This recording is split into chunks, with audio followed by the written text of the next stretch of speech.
Now, here's the deal. My name on Skype is art. Remember the dot. art.bell, B-E-L-L. And that's it. 51. Got that. 51. art.bell 51. And then you call me on Skype. You can even do it from handheld phones. It'll probably sound better than, cell phone lines. So if you're outside the country somewhere and you want to call, start now. All right, there was an earthquake in the Philippines last night when we were on there. It was rough. Very rough. 7.2 or 4, whatever, depending on whose scale you're looking at. It was in the Bohol, Cebu area, and there was a lot of damage. A lot of old churches went down in this earthquake, and it was close to my wife's family, but they're okay. I mean, relatively close, if you look at Philippines. Almost moved to Cebu, so I sit here wondering if I had done that, whether my house would be down all around me right now. Those poor people. And poor us, too. Our government is shut down. They're threatening now not to pay the money we owe to the people we owe it to, the Chinese and others, and that'd be really bad news for the Chinese and us and a lot of other people, and it actually would be a financial disaster. They don't raise the debt ceiling. Default is what it's called, and it's horrible. Horrible. Getting awful damn close now. They're really playing with fire over there, playing with fire, I think.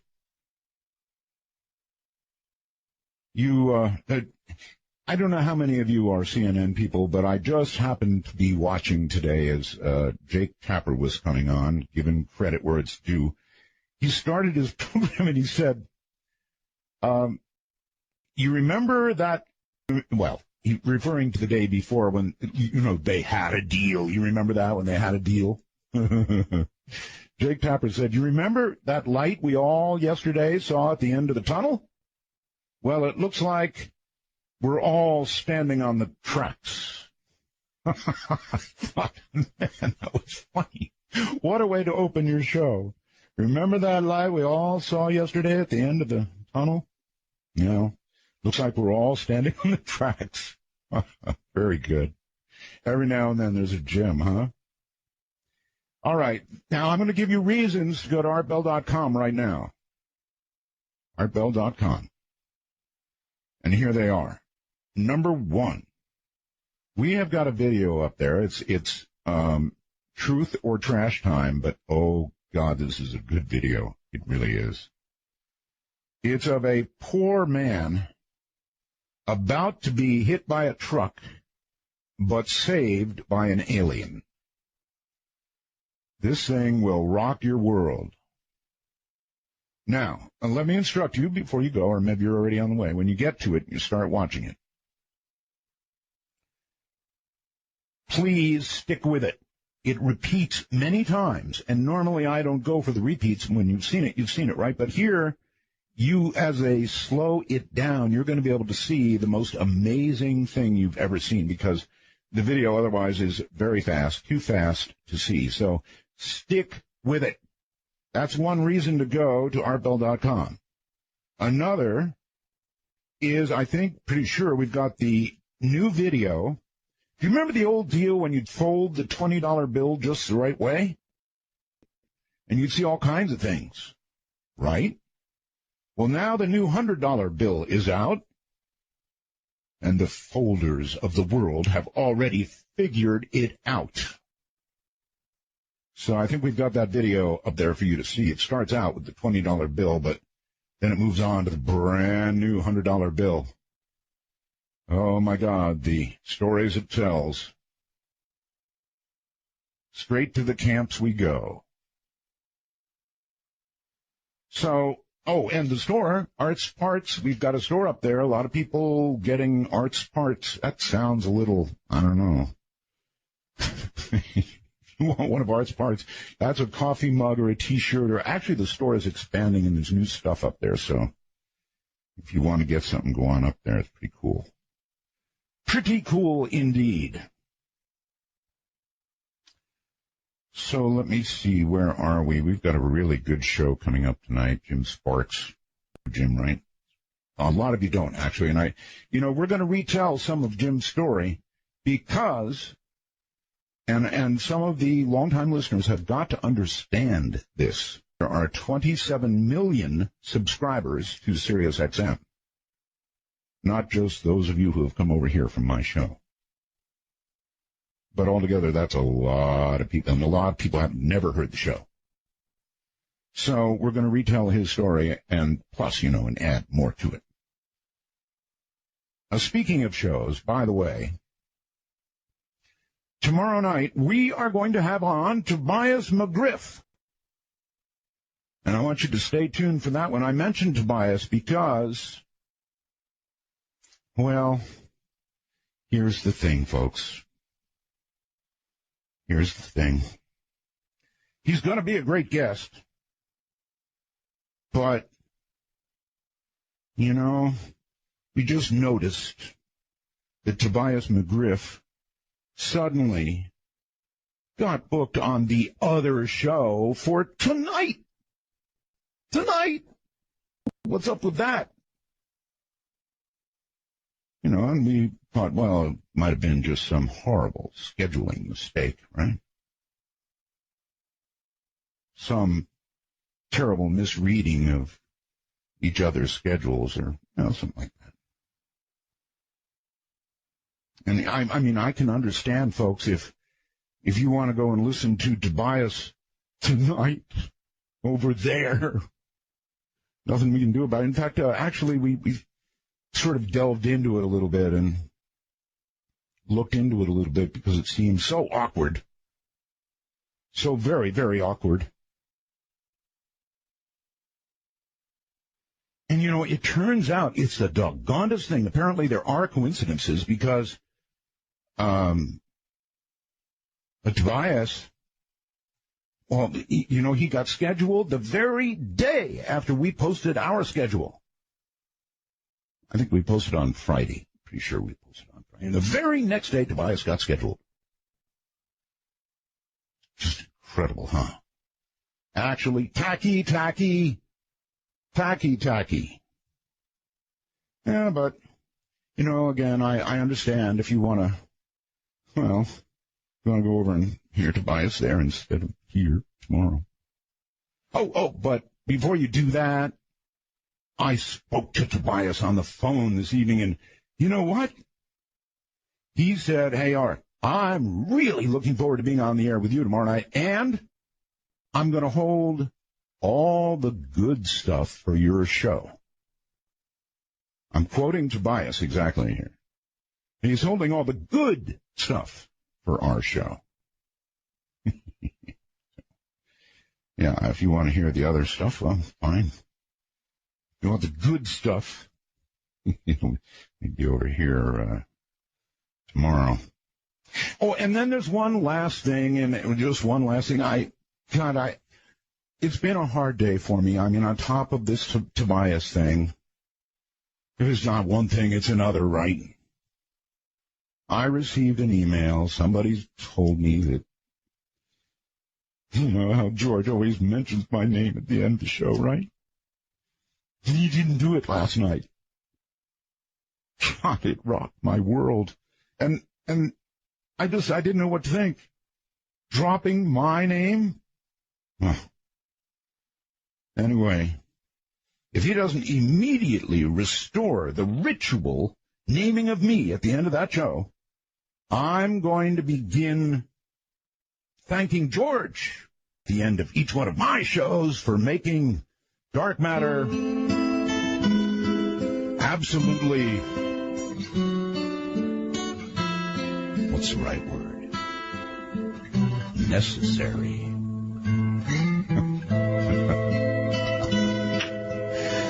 This is Dark Matter, ladies and gentlemen, in the nighttime. Jim Sparks will be coming. Oh, no, wait a moment. Wait just a moment. I've got an idea. This isn't appropriate. It's a wonderful song. Actually, that's the #1 song in the entire world. In every survey ever done by anybody, it's #1. And I'm going to play it all the way through one night. I really am. Now, this is better. raging through the nighttime with Jim Sparks all the way from Australia. This is Dark Matter. I know you deceived me, now here's a surprise.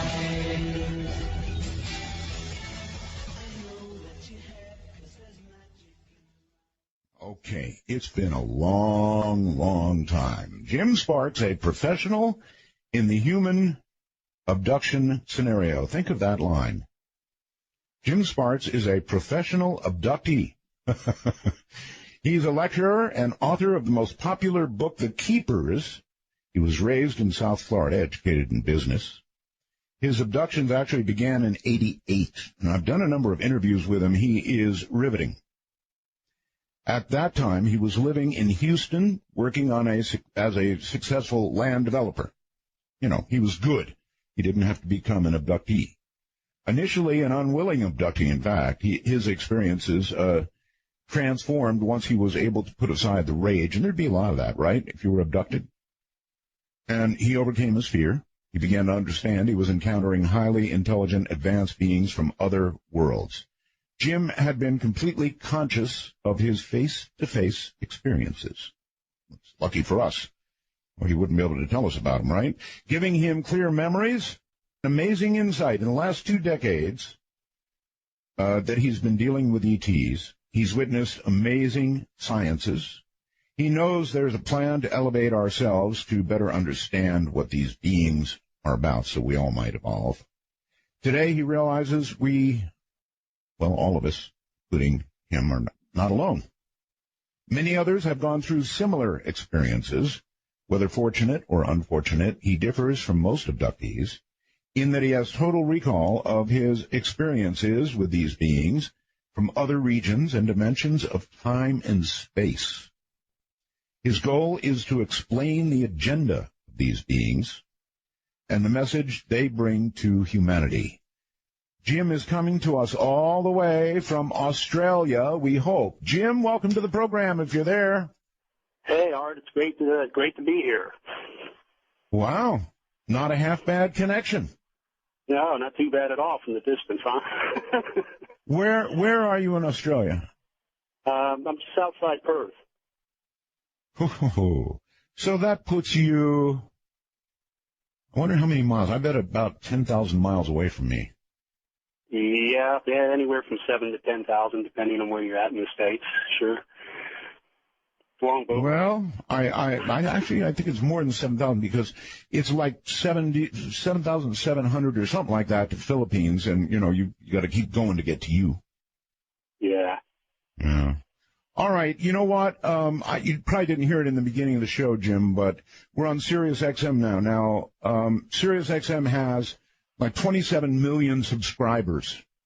So a whole bunch of loyal people have come over, who are my listeners, Jim. But then we've got these like 27 million people, many of whom are hearing this show for the first time, and they never heard you and they never heard your story. So, we're going to have to start from the beginning if we can.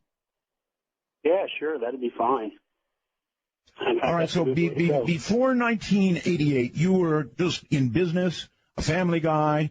You were not a ufologist. You weren't following UFOs. You weren't even interested, right? Yep, I had no interest in the subject whatsoever.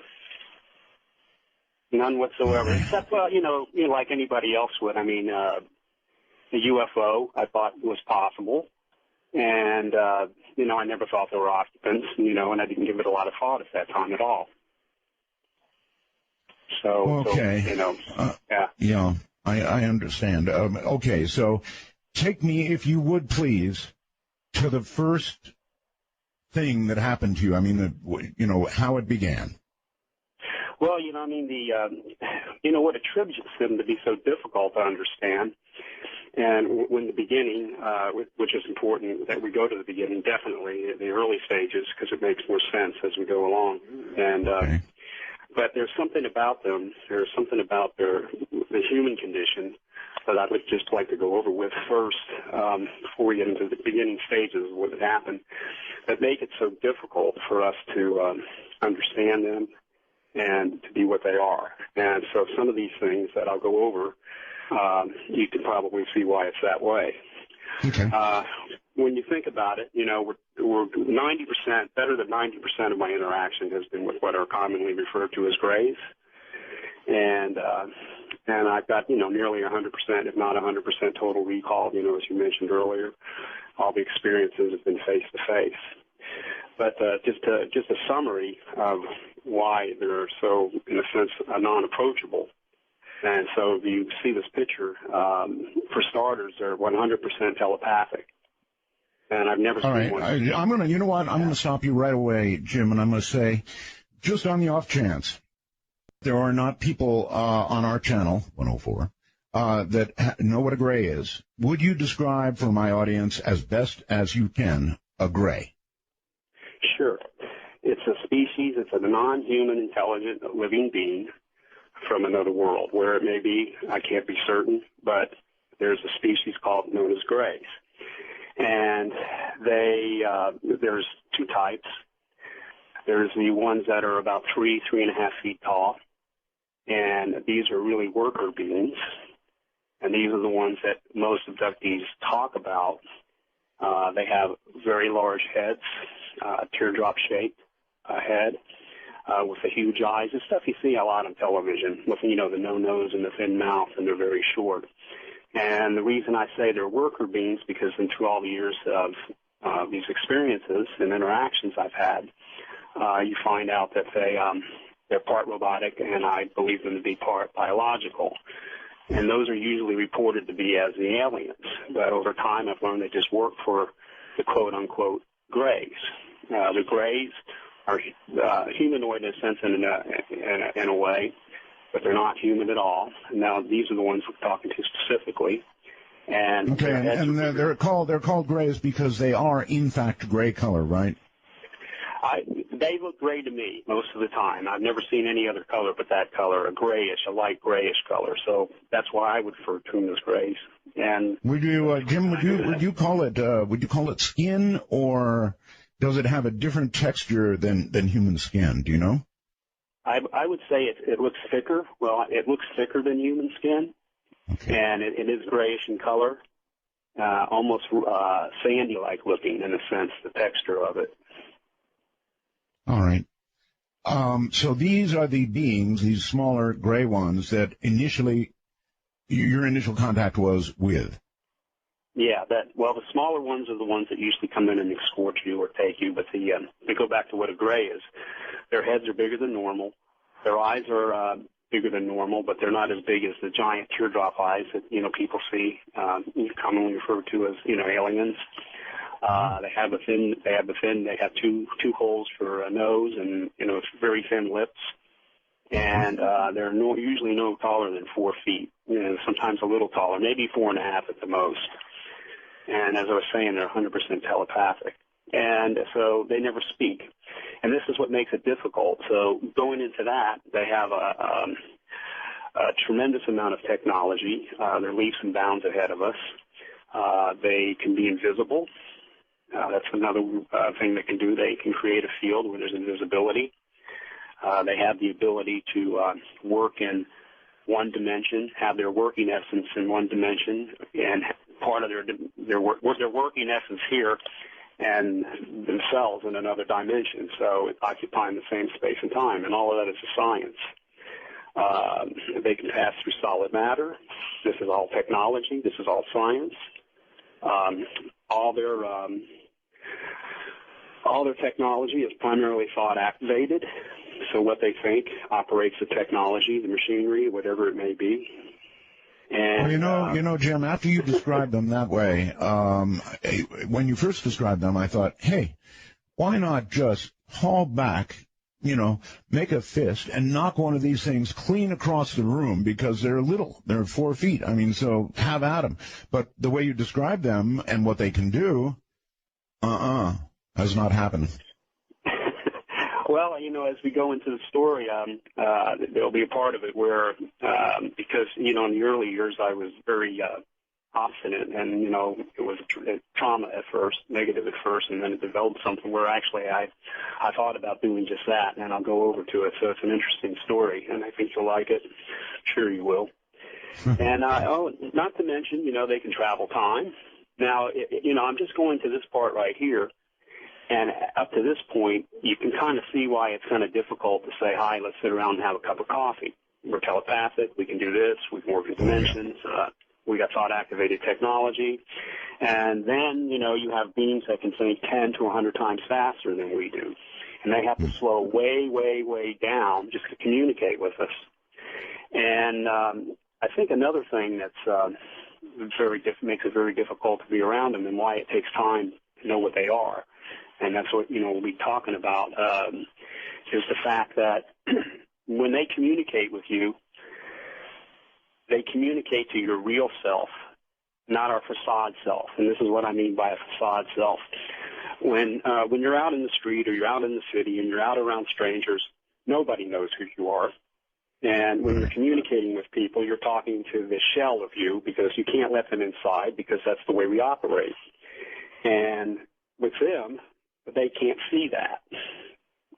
So it means no privacy. So when they communicate with you, they go right to the root of who you are, right to the core. I'm sure that's got to be so unnerving, completely unnerving for you. For somebody to be, it's bad enough somebody can read your facial expressions and your movements and your body language, but oh my God, if they could read your mind directly, you don't have all. Oh man, you got it. You got it on the head, and it's terrible because, well, in the beginning it is, but you're going to learn how their culture is as I speak. Because there's absolutely no privacy. Anything you've ever done in your life is on the table. Anything. Some little thing you've done as a child, something maybe you're not proud of, or things that you're happy about are right there. You can't hide them. And I thought it was the most, again, horrific thing. And it took time to learn the fact that that culture is like that, or that species is like that, and nobody cares. Because you know me, I know you. You can't hide nothing from me. I can't hide anything from you, and nobody's hurting each other in that case. So if the gray was sitting there smiling at you after reading your mind, kind of like, man, I know what you did last summer. Yep, and I know what you did. Holy moly! That's all right. Yeah. So that's now these in the beginning. These are the things that I was confronted with, and so. How do you get through all these things? They can't come and say, hi again, let's have a cup of coffee, and let me tell you what I am. That's why they're so separate, but yet they can be so close. And anyway, that's what led to 1988, and as we're saying that, to rehash what, so we know what's going on and how it happened. And for me, I was just, as you mentioned earlier, I'm a businessman, and I was taking care of business that occupied all my time. It wasn't anything I was interested in until it started off so one evening it started off as a dream. To me, it was just a dream. And it became a reoccurring dream, and it was the same dream. That's kind of worrisome, Jim. If it was a reoccurring dream, I sometimes have reoccurring dreams, and other people do too. They're not exactly normal, but now you've scared me, because if I began having a reoccurring dream about this after hearing you, I don't know. Well, it started, to me, I thought it was a dream, and it wasn't a dream, and it led into the abduction scenarios, but everything has been face-to-face and in the flesh, where it's not dreamlike at all. But in the beginning, they were gentle with me. And one thing, that I've learned over the years is you got to get over your fears. You're going to be afraid. There's no doubt about it, because it's so different. But you always keep in your mind, they're not going to kill you. They're not going to hurt you. And that's the stand I always took, because I always came back in one piece fine, except I was traumatized in those early years. And it went the same way in the beginning. In the first few weeks or months, it was a dream that something was coming into my bedroom, or something or some things, and they were escorting me out of my bed. I didn't see them at first. Into the down the hallway and into the guest room, and then we would walk across the guest room and walk right through the window. All right. Now, you were at what age at this point, Jim? I was in my early 30s. In your early 30s. All right. Yeah, at the time, yeah. So were you married? Yes, I was. All right. Then I presume, I don't want to pry, but I presume you were sleeping next to your wife, eh? Yeah, and that's the thing about abductions, is that they make sure the person that's person or persons that are around you are out cold. They never know you're taken. So that's just what they do. But, yeah. So they're good. They're good at the science. But, you know, walking through the window was terrible to me. It traumatized me in the dream, or it scared me in this dream, and it kept happening several times until one day it wasn't a dream anymore. I was completely 100% conscious, and they did come into the room, and I did see two worker beings. At the time, I didn't know they were worker beings, and they did escort me through the hallway. And I did walk into the guest bedroom, and here's a ground floor window, and you can't walk through a window. There's a screen, there's glass, there's whatever. It's matter, solid matter. And, you know, at the time I didn't know they could create a field that the laws of physics don't apply because of the sciences they have, and I walked through it. And then, well, I'm sure you were absolutely terrified, Jim. In other words, they were escorting you. That's bad enough. You've got these alien beings escorting you, and now they escort you through a window. If I can ask, what does it feel like to walk through a window or something solid? You just keep going. I mean, it's just like a natural thing. It's like it's a mist, like it's not even there. And then next thing you know, you're outside. And here's what made it really disturbing to me because, again, this is paranormal. I didn't know what it was. I didn't know they were aliens at the time. I didn't know what these things were. I didn't care what they were at that stage. And so now I'm on the other side. When they took me back, my lawn was manicured real low. And we had these flowers on the lawn. They were little honeysuckle flowers that would stick to the bottom of your feet. And if you walked on the lawn, they would stick to your feet. Anyway, as we would come back, you know, they were on the bottom of my feet.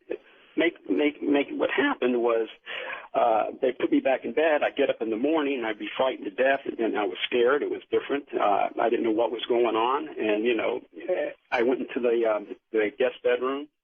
And then right there, to make things even worse, was I could see my foot. I went to the window. I could see my footprints in the lawn from the dew in the morning. And then the flowers, my half of a heel was on one side of the window outside, and the ball of my feet was embedded in the carpet with the flowers stuck to them, and my footprints were coming in through the room with the honeysuckle flowers on them. So obviously there's a window there. There's a glass plate. So that's, you know, bizarre. So it shook me up. And I tried to keep that to myself as much as possible. I mentioned it to my wife. I was going back to work and doing business, but it was disturbing to me naturally. And then something else happened, which changed the whole face of things even stronger. Well, all right. Just 1 second. Yeah. Sorry to interrupt. I'm really sorry to interrupt, but you say you mentioned it to your wife, Jim, and I would like to, if I could, understand how that conversation went. Honey, listen, last night while you were sleeping, I was removed by aliens when walking through the window, solid objects, and so forth and so on. In other words, as you explained all of this to your wife, I really do want to know how she reacted. She couldn't relate to anything I was saying. She denied it all. She couldn't grasp it. And I was kind of in an awkward state because I was shocked by it. And so that she wasn't relating at all to that situation. So that made it even harder.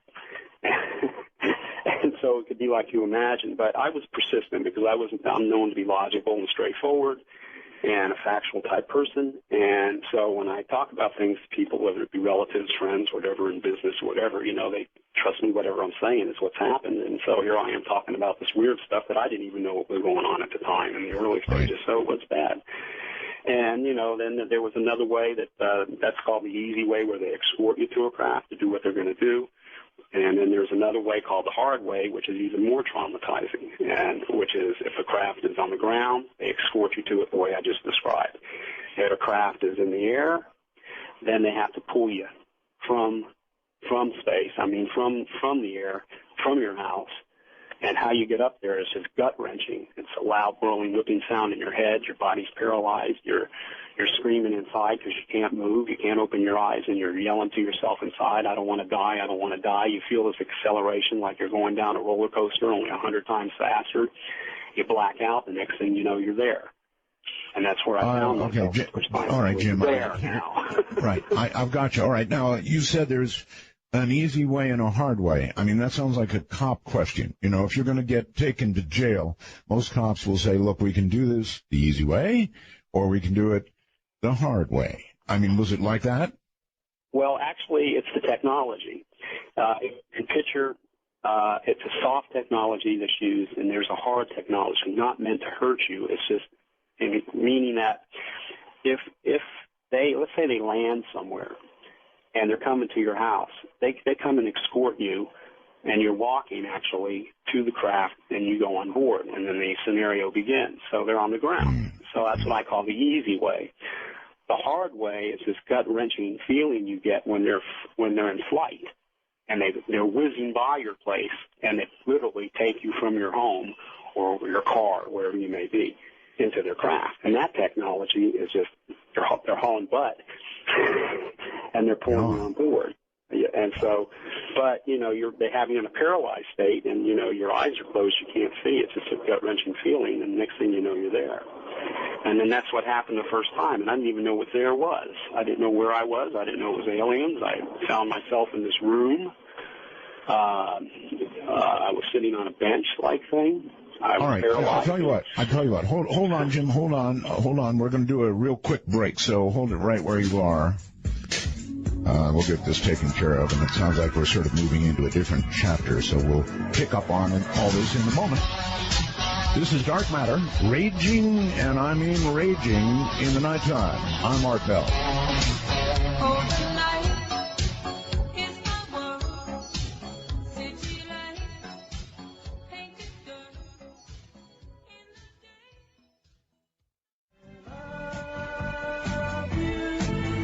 Sirius XM Master Switch has been thrown. Skynet is active. Call now before a city you care about disappears behind the Terminator. Save them now by calling 855-REAL-UFO. That's 855-732-5836. This is Dark Matter. Don't call yet.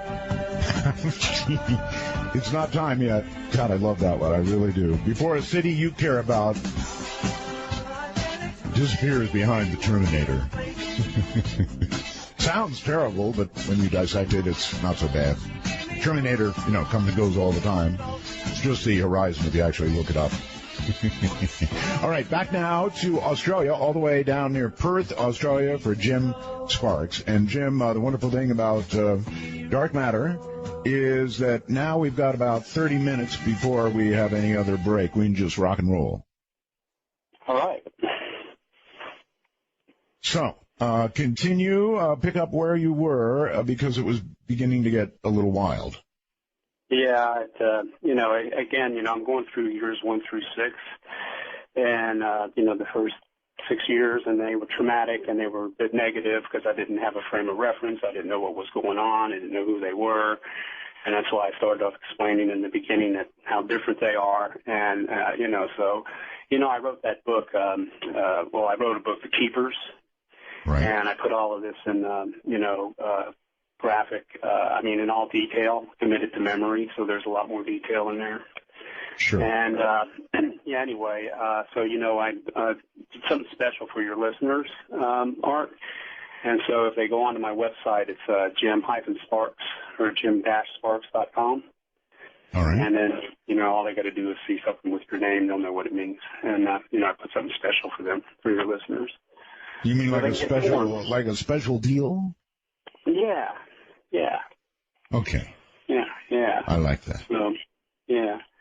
And anyway, in the beginning, again, you know, so here's how I found myself on board for the first time, sitting on a bench, and then in front of me was a table with a screen on it. I was paralyzed all completely through my body. The only thing that could move was my head up and down. And I had my right arm leaning on the table. I could move my right forefinger. And then in front of me was a wall, and it had a screen on that wall. So I call it a wall screen. I call the thing in front of me now a table screen. And that's where I was. So everything was paralyzed. My vocal cords, my head to go up and down, no peripheral vision, and my right hand on this machine, which I didn't know was a teaching machine at the time. And anyway, so if you can imagine finding yourself there, you're in a room that's dimly, it's the lights coming from nowhere, but yet everywhere at the same time. So there's no source, but yet it's emanating from everything. All right, and one question, sorry to interrupt. It is this. We've got a time lag, so, you know, when you hear my voice, that means I'm trying to say something. To me, Jim, being paralyzed would be all by itself absolutely horrifying, because it's happened a couple times to me in my sleep. I think most people have experienced that. Being paralyzed and conscious is really horrifying, all by itself. Yes, I know. Yeah, I understand that, and think about it. And here you are, and you are conscious, and exactly as you said. And I was allowed my vocal cords so I can yell and scream, and I'm yelling and screaming. Who are you? Why am I here? What is this? I don't even know what's going on, and I had no clue. And then here you are in this place, and so frightened to death, horrified, like you said. And now all of a sudden, the letter A, the block letter A for our alphabet, comes up on this wall screen. You know, what's this A? And next to it was a symbol, and then this telepathic voice, which is the first voice I heard, said, trace the symbol for the letter A. And, you know, again, who are you? Why are you doing this? And, you know, I didn't want to do it. And when I would move my right forefinger, it would make a tracing on the screen in front of me. And so they allowed you to be unparalyzed enough to move a finger. Yeah, that's it. And my head up and down. So I can look at this table in front of me, and I can look up at the screen, and that was it. And, you know, I didn't want to do it. I didn't want to cooperate with them. I yelled and screamed and did everything. I didn't know what they were. Sure. And I realized that, you know, that it was constant pressure on their part. They just would make me uncomfortable until I did it. So I had to stay like that. So that was a frightening thing. And I said at the beginning, this is going to sound pretty negative, and it was, but as it turned out, it evolved into something special. But in the meantime, once I started sketching that letter, then they would let me go home, and I would find myself at home. And, you know, the way I left. And now you can imagine what a mess that was and what a mess it made me. I was telling friends about it. They didn't understand. You know, my wife wasn't couldn't understand what was going on. Family, you know, what are you trying to say, you know? And sure. So, all right, here's the question. When they had you trace the letter A next to a symbol, you said, did it dawn on you right away that this was a teaching moment on their part? Because that probably would tend to relax you a little. I mean, it's like they're not going to cut out your liver or do rip out your heart for a sample or something. They're trying to teach you. At least that's a lesser threat than it could have been. Oh, well, that's something that ended up being, there's no doubt about it, was definitely to teach. In fact, and you got it right. In the beginning, though, I didn't know what it was. I was just more scared of where I was at that time. And, you know, and so even when I got back home, you know, I couldn't cope. It was hard for me to cope. So it was hard for me to go back to business. It was hard for me to, you know, function normally. I was just afraid of them. And, you know, they were doing this to me 2-3 times a week. Every week in those first few months. And so, as you imagine, I tried to get away from them, as feeble as it was at the time. You know, I would get in my car when I would drive. At the time, I was doing business in Texas, and I would drive into Houston, and I would go into a big hotel, Art, and I'd check out a room in the middle thinking they couldn't get me, and I would be abducted. Right. I would drive from state to state. You know? Oh, boy. And, yeah. And, but you know what, Jim? These are things that I would do, too, and I think probably anybody that was faced with this would do their damnedest to get away. And that's exactly right. You got it on the head. And, you know, so, I mean, there's an antidote I have. You know, they come a godzillion miles to get here and pull people, and I'm going to drive a few hundred miles and think I'm going to escape. So, you know. Yeah. And nonetheless, that was hard. And so there were, you know, and they did different kind of, you know, during the course of it, there was emotional experiments. There was different kind of things that took place in these abduction scenarios. And, I would scream, why me, and they would never answer any questions. And, after several months of this, and this alphabet, by the way, I call it an alphabet. It started with the A, like you said, and then it went to B.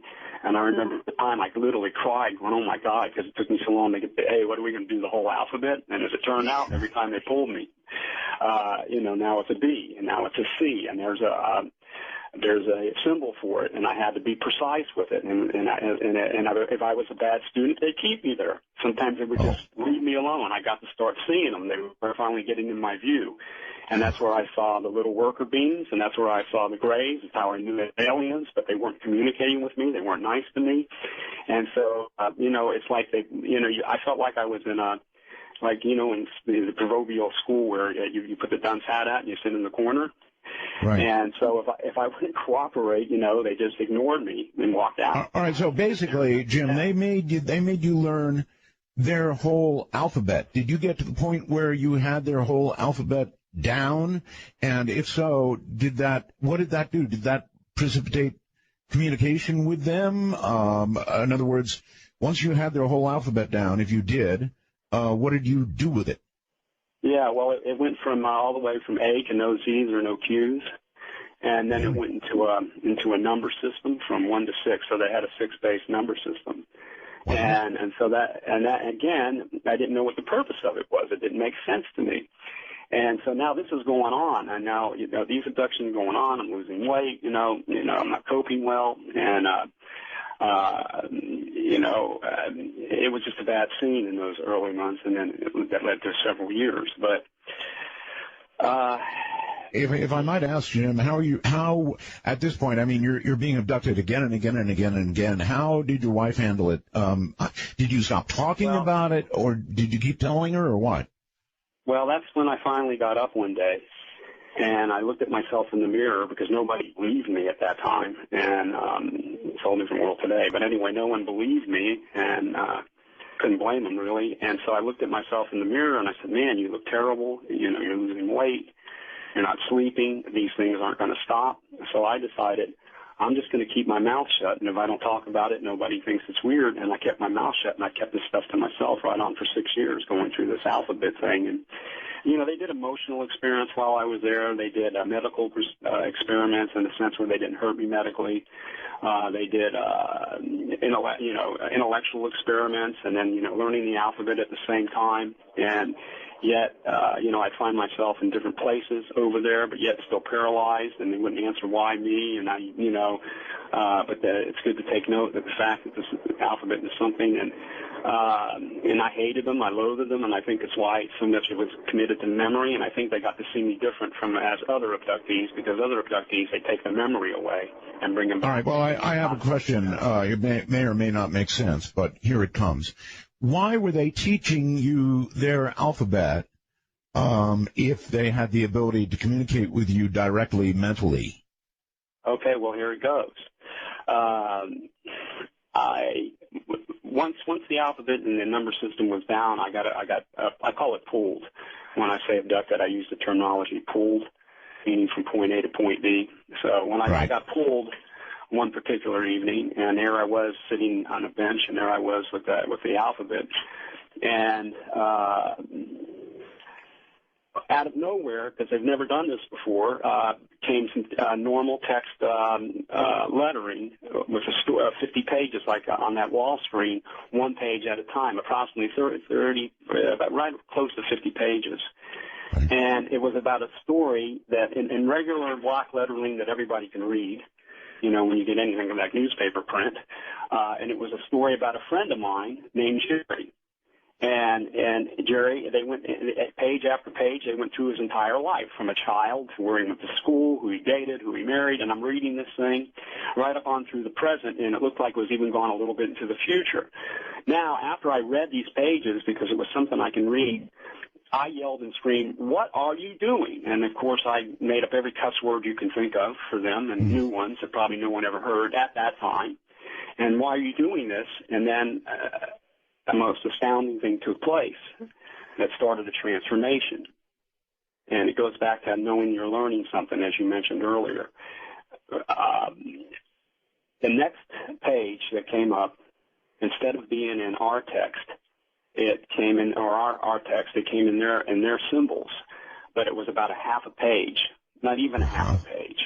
And every symbol that I read, I knew the symbols from that.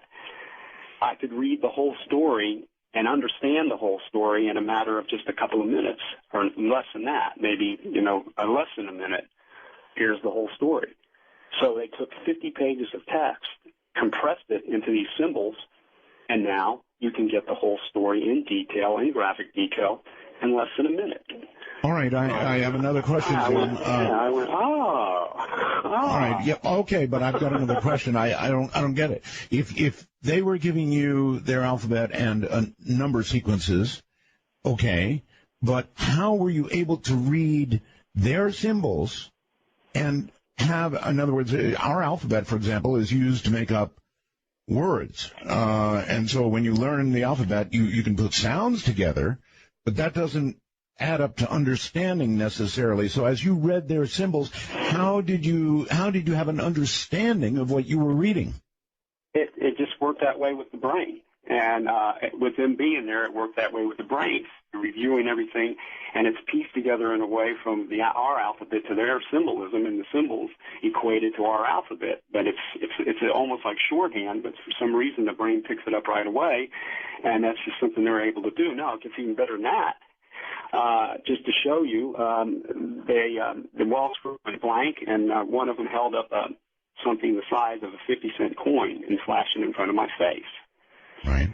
Just for a second, it had something scribbled on it, symbols scribbled, and flashed it in front of my face, and I got the whole story in less than a second. And so the best way for me to describe, so this is how their minds work, and it was a way to relate to me faster ways to communicate. So it bypasses a lot of the things that we have to do. We're all physical. The eyes have to see it. It has to go in through the brain, into the cortex, however that works. I'm not a medical student, but it goes into your brain and translates into language, and the brain seeing the language and translates it into something you can understand. But it bypasses all that stuff, and the symbols go right to the brain with a story, so it's really advanced.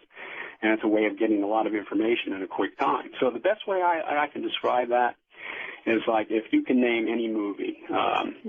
Think of any movie you want to. Can you come up with the name of any movie? It doesn't matter what it is. World War Z. Okay, World War Z. Everything about that movie, when we hear about a movie that we've seen before, we know it. We know the emotions behind the movie. We know the storyline. We know who the actors are. We knew what everything was going through. So that entire movie, since you've seen it, is in there in your mind, right? The feeling of it, everything. Yes. Okay. Now they can flash a symbol, and you can get a 2-hour movie, but it wouldn't be a movie. They can take a 2-hour event and put it in front of you quickly, and you'll have the whole movie if it were a movie, which they don't do movies, but any kind of an event in your mind. So that was a very positive thing. So that was something that I noticed for us down the road, and that's something that took, years of me resisting them in the beginning and trying to run away from them to even learn anything. So I couldn't have been a worse pupil because I didn't want anything to do with them. In fact, I was hell-bent on, I actually wanted to kill one if I had the opportunity to, which I did, and and then you'll see. Trust me, I understand the feeling. It is such a violation of any human being to be abducted like that, that feelings of wanting to kill, oh, yes, I understand that very well indeed, Jim. Well, and that was it. So even though that alphabet was something that was amazing to me, it wasn't enough at that time for me to not like them. I still didn't like them. But one thing started leading to another. But I still had that in me to want to take them down. So now here's how wild it got in those years, that they would come into the house, literally, using their technology and their science. And before they would pull me or abduct me, they would actually come into the house and make themselves, in a sense, at home. And I'm not being silly. I mean, they would look at things in the house, like what humans are using or whatever. And that's how crazy this is. It's like a movie. You're sitting there, I'm sitting in my armchair, and here's this thing walking around looking at stuff. So with that in mind, before I would be escorted, because now I'm completely conscious, but yet I'm under their control. When they abduct me, I'm partially paralyzed. I got a little better to take me from point A to point B, which is on board, but not always the same way. Sometimes I would black out and then I would find myself there. But more or less what I'm saying, there were times that they would come to the house, inside the house. And so I figured now this is my chance, because I finally got up the guts to say, I'm gonna kill an alien. And so then I can tell you how I decided to do it. And maybe you would do the same thing. Which was kind of wild. So the thing I did was, knowing that they were going to come into the house from time to time, I wanted to be ready for them. So I went to the gun store and bought a 357 Magnum. Oh. And yeah, and so now I buy this pistol, and then I got to muster up the courage to shoot them. So I went to the bottle shop and I bought myself I think it was vodka or something, and so that I brought it back home, and I set the bottle to the left on the end table, and to the right on the end table was the pistol, and I sat in the armchair, and I said, when one comes in, I'm going to shoot him. And I would take, a little gulp of the vodka just to settle my nerves and have the courage. How much courage did you get? Well, enough just to take, burn the stomach there a little bit. Every few minutes for a while. But, but it did work, because I didn't have any kind of because I don't want to kill anything, you want to kill them, but, the actual thought of doing something is one thing, and actually actual physical, bringing yourself to something like that is another, which I'm about to go over. Because when they came in, now here I am on the chair, and they got me at the right time, and I took my few sips of the alcohol, and I did have the pistol ready, and one of them was walking into the living room, and then he walked right in front of me, and had no fear or didn't show anything, because he heard this gun sitting there, didn't care, and then he turns his back on me, and he's looking at the television set. Now his back and his head is turned to me. And so I pick up the pistol, and I take it, and I point it right directly to the back of his head. It was only a couple of feet away. And then I got my finger on the trigger, and I yelled something at him, which was, I said, you are so damn stupid. You come thousands of miles with all this high technology, and you don't even know how to turn on a television set. And I'm going to kill you. I'm going to kill you. And I had my finger on the trigger, and I couldn't pull it. I just couldn't bring myself to pulling it after all those years of them not being nice to me and everything. Oh, no, wait a minute. You say you couldn't pull the trigger. Do you mean you emotionally couldn't pull it, or you were paralyzed and couldn't pull it? Emotionally.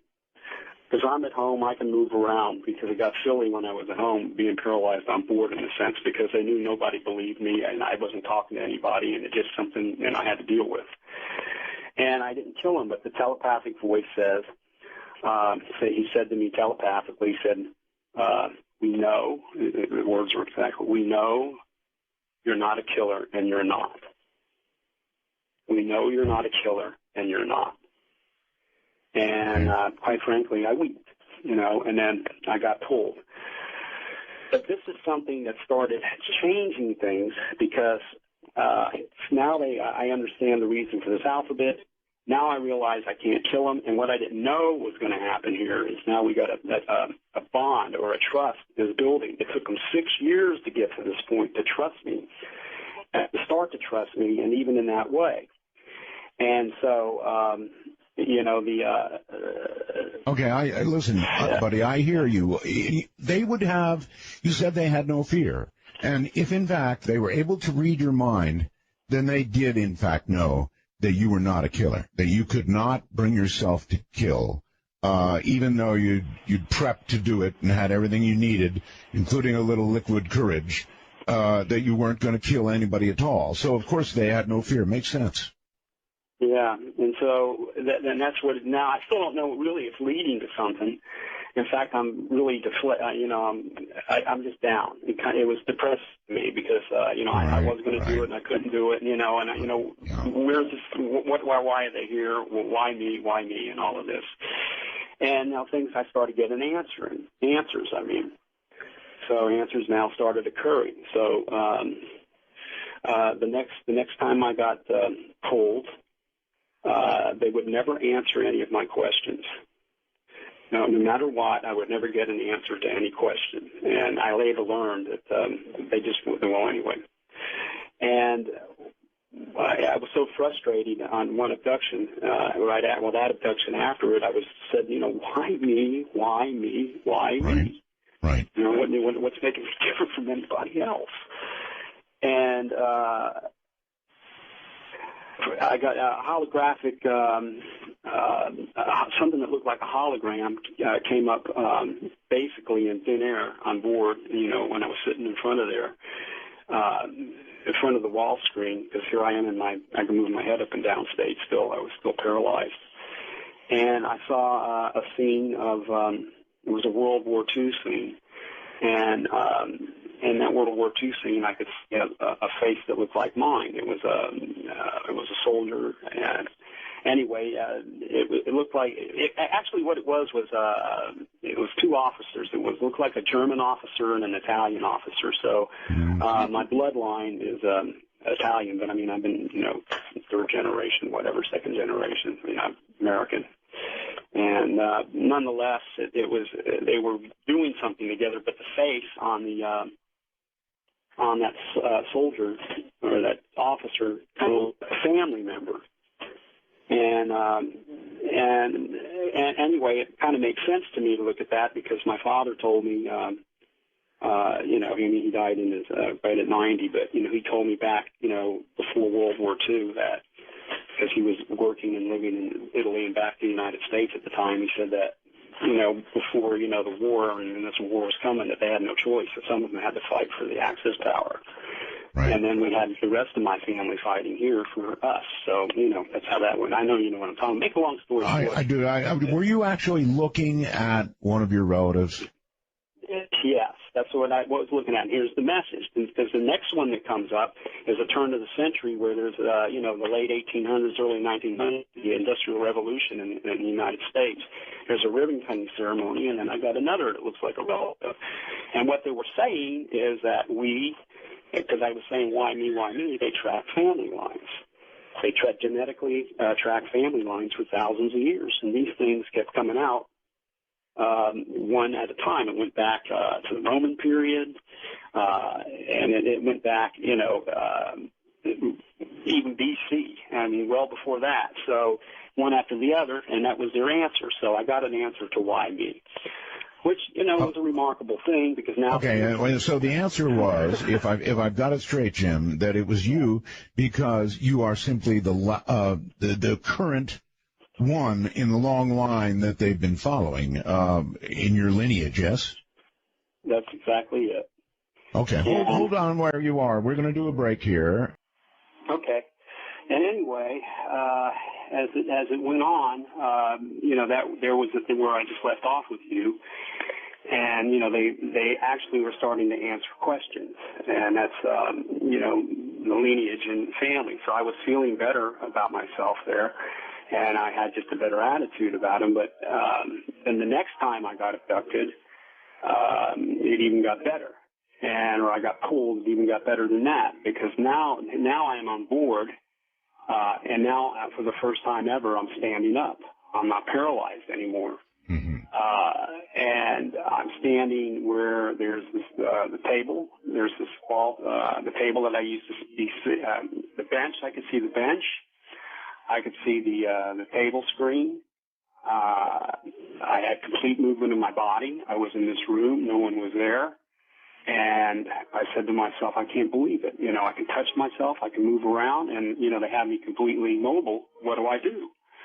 And so I took a chance, and I started to walk around. So it's the first time I ever walked around on board. And no one was in the room, and I walked down this corridor.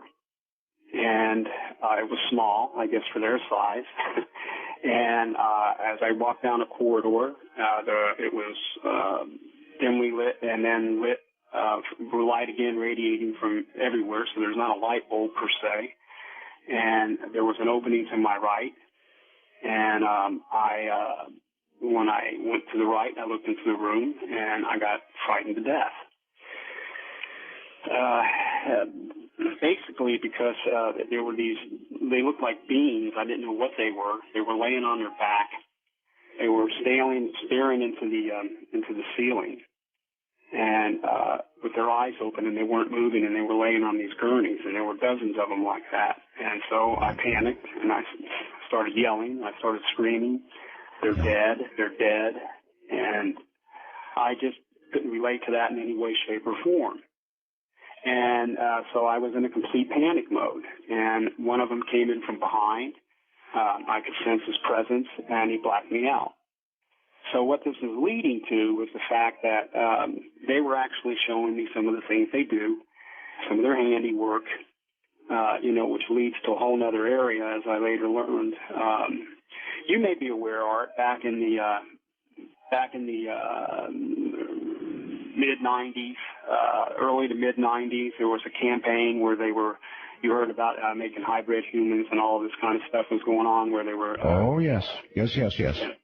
Yeah. Well, I later learned what the purpose of that was, and it's as gruesome as this is going to sound, is that they do take the material from men and women to work on things and to create, an insurance policy, so to speak. And these are some of the things that are going to be hard, to digest, but, they see that we as humans are caught in this vicious cycle where we start off basically as primeval era, where basically we're tribal people and villages and such, and then as hundreds or thousands of years go by, we civilize, and then we create, we have our technology, and then we're at the brink of, self-destruction. And this is something they seem to know about our nature. So there was a campaign in those years to put together, in case we did self-destruct. Well, apparently they've been watching our Congress here in the U.S. Well, they created, they worked on creating a better human being. So in case we did self-destruct, it would be one that's more intelligent, more environmentally concerned. And well, in case let's elect one of them. Ourselves to pieces, But, with that being said, I was seeing part of that process, but, it made me scared to death. And I, they had to black me out but it was the beginning stages of letting me walk around. And, then I'm going to go into a period where I just kind of failed miserably for them to, for me to adapt to what they are. And I came out of it in another abduction experience where I got pulled again. And when I got pulled this time, it was, again, I was able to move around. I was on a gurney. They were doing a procedure with a test, and I was laying there. And then they asked me to get up off the gurney and walk over to another one. Now I had the freedom to walk to that. There was a semen extraction where usually what I'm seeing during those times, and this is the stuff that was just went and along with this, was periodically that's what they would do. And the way they would do it was to create images of something pleasant. And meaning that, this story I like to tell because it was a breaking story in a sense where this was happening, where I was pulled, I was laying on a gurney, and to my left were two very attractive women, but they weren't real, but they were made to look real.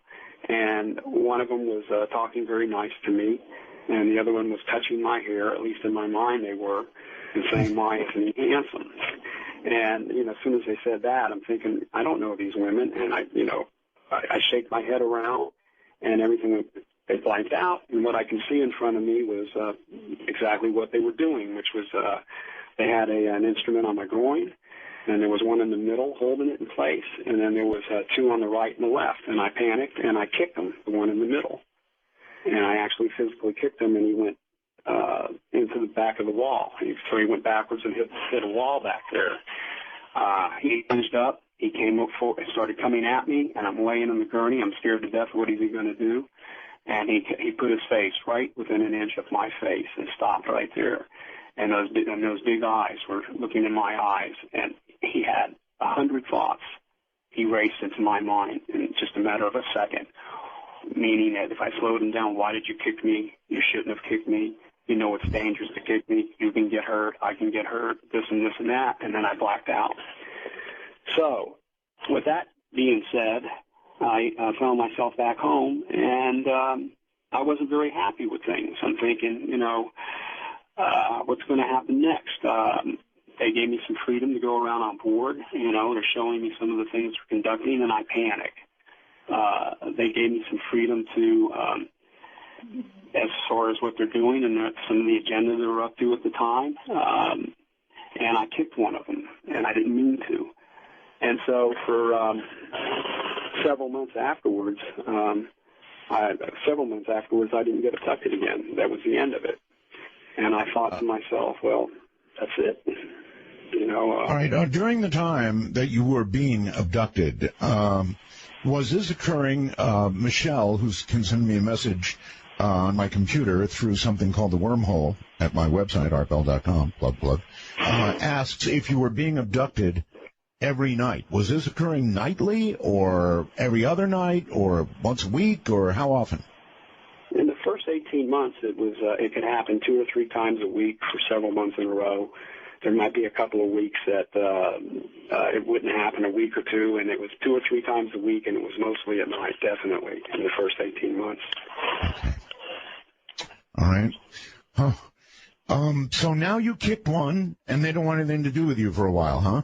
That's what I'm figuring, and it gave me a lot of time to think about it. That I failed miserably in a sense, because now after 6 years of being paralyzed, I'm able to move around and I made trouble. And so several months go by, and then something spectacular happened, which again these things changed the sequence of events that were just phenomenal. And so after several months, I got pulled again. And I was standing in this room, and where I always was, again, I was not paralyzed. I was by myself at first, and my right hand was leaning up against the table. That's how I found myself after I got pulled and came to. I was completely mobile, standing there and thinking, all right, I'm back. Okay, what are they going to do now? I had no clue. And 2 of them came walking through a corridor, and one of them had a black box in his hand. And I was a little bit frightened, looking at the black box, not knowing what it was. It was about the size of a shoebox, only it was perfectly square. It was absorbent black.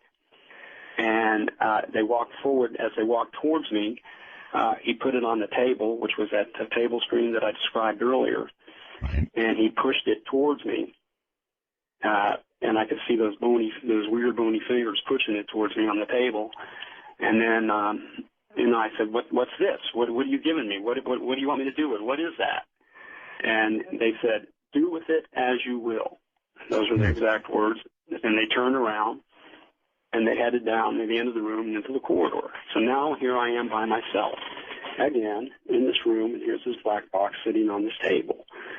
And I'm afraid of it. I don't know what it is. I have some fear running through me. So I walk around it, and I'm looking at it, and I get close, and I take my finger. I'm afraid to touch it, and I touch it with my finger, and it didn't hurt me. And so I started moving it around on the table, and I decided to pick it up. Let me pick it up. It's not going to hurt me. And now I've got this box in my hand, and, I don't know what it is. And then a telepathic voice says, it's the one that said, do with it as you will again. Mm-hmm. And so now I've got the box in my hand, and I decide, okay, well, let me see if I can open it. So I start pulling from one side, turned it around, pulled it from another side, and then I gripped it really hard, and I was pulling with all my strength. It wouldn't open. And then I took it and I put it on the floor, and I wedged it between my legs, and then I was trying to open it that way. And then I I took it with my right hand. I lifted it over my head because I was about to smash it on the table to try to get it open, as the clot as I was going to get into it because I couldn't open it. And just before I started to slam it into the table, the telepathic voice said, "He didn't try to open it gently." No. All right, And so I put it in front of me, and I put my hand on top of the box, and I gently, a little bit of pressure, and it opened up, and this horrific stench in there, the worst smelling stuff that you can imagine. And inside was this black tarry substance with something looking like test tubes in it that I couldn't make any sense out of it. And then the telepathic voice says, "It's a gift. It's a gift for you." And then I screamed out, "What the hell kind of gift is this? What is this nasty thing? It's a gift." "Yeah, yes, it's a gift. We extracted it from your lungs." From your lungs? Time, yes. At the time, I was a heavy, heavy, heavy cigarette smoker. So this was all the residual tar, nicotine-laced mess that had been in your lungs was now in this box in your hand. Wonderful. Yes. And so now, again, as you can see, they're changing. I'm changing. I just went, oh, okay, that's fantastic. I didn't know if I wanted to believe it or not, but quite frankly, at 10, 15 years, right after that, I felt better. I could breathe better. There was no doubt about it. That's something that they did. So I was convinced that they did it, and that was real. Right. And so, all of these things were leading to something that was fantastic now. And this is when I got involved in my mass abduction. And not knowing it was going to be a mass abduction. And one particular evening, I got pulled. And I found myself in a field. And it was a clearing in the field. And meaning it was about the size of a football field. And so there were trees all the way around, but the trees seemed to have been cleared. And I was standing up, and I didn't know what was going to take place next. And below me was people scattered all over the ground, grouped up. I'd say there's about 15 people. Wow. And they were paralyzed. Some of them could move slightly. They were sprawled all over the ground. They were in their night clothes, nightgowns. Some were partially nude, as if they got abducted and dumped in this field in the middle of the night from after going to bed. And then there was a gray standing a few feet next to me to my right, and then to my left was another about another 10 feet away was another group of people sprawled all over the ground, and another gray, and then there was three piles, about 12 or 15 of us. And now I don't know what's going on. I don't know why I'm here. And no, but these were other human beings. So did you run to any of them to check them to see if they were alive, moving, scared to death, what their situation was, or what? Yeah, exactly. There was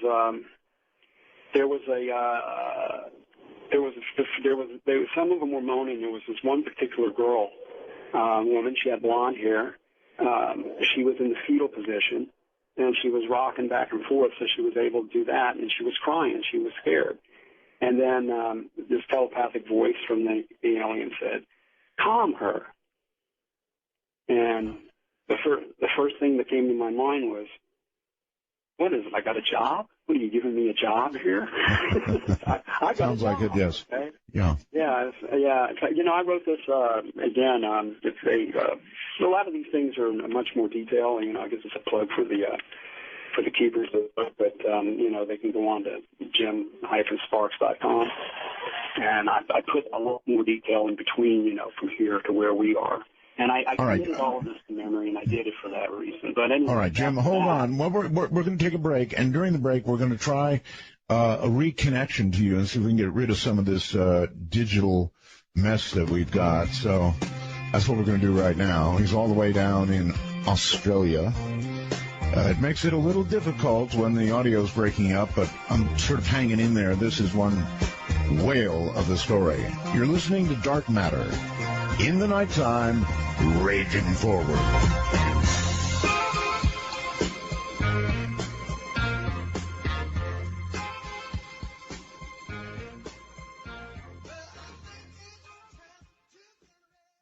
Once again, Jim Sparks from Australia. Jim?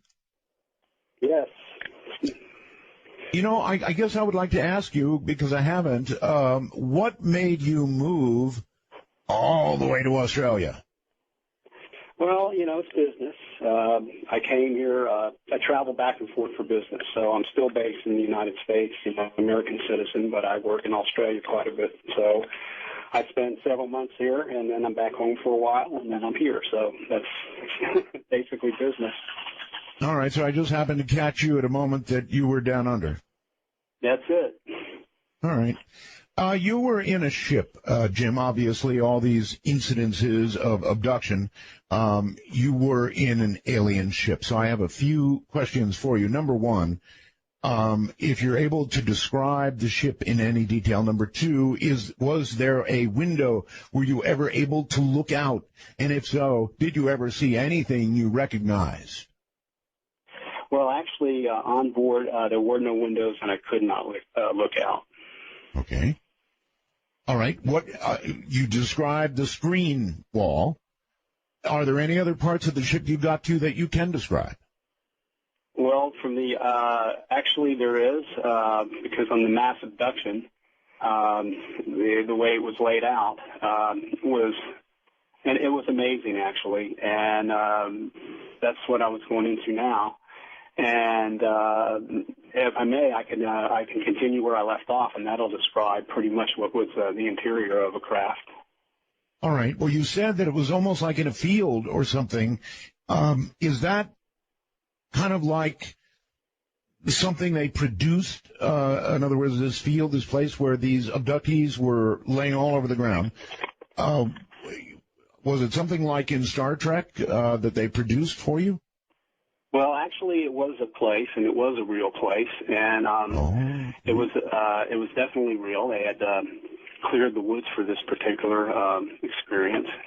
It was an overcast night, and I even got a basic idea, I believe, where it was, which was somewhere just south of Orlando, Florida, and maybe northeast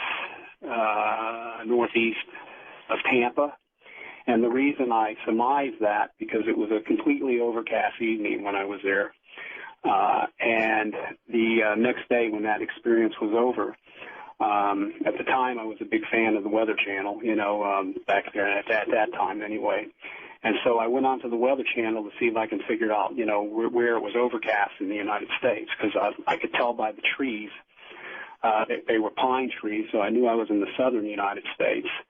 And I knew I was at North Florida and the Panhandle. The pine trees turned into a different species, and then and southern Florida and central Florida, they're distinctly different. And these are the trees that I could relate to in that part of Florida, so that was a clue. And also, when I looked at the Weather Channel, it happened to be the time of year where we had a big cold front coming through, that rocketed the United States.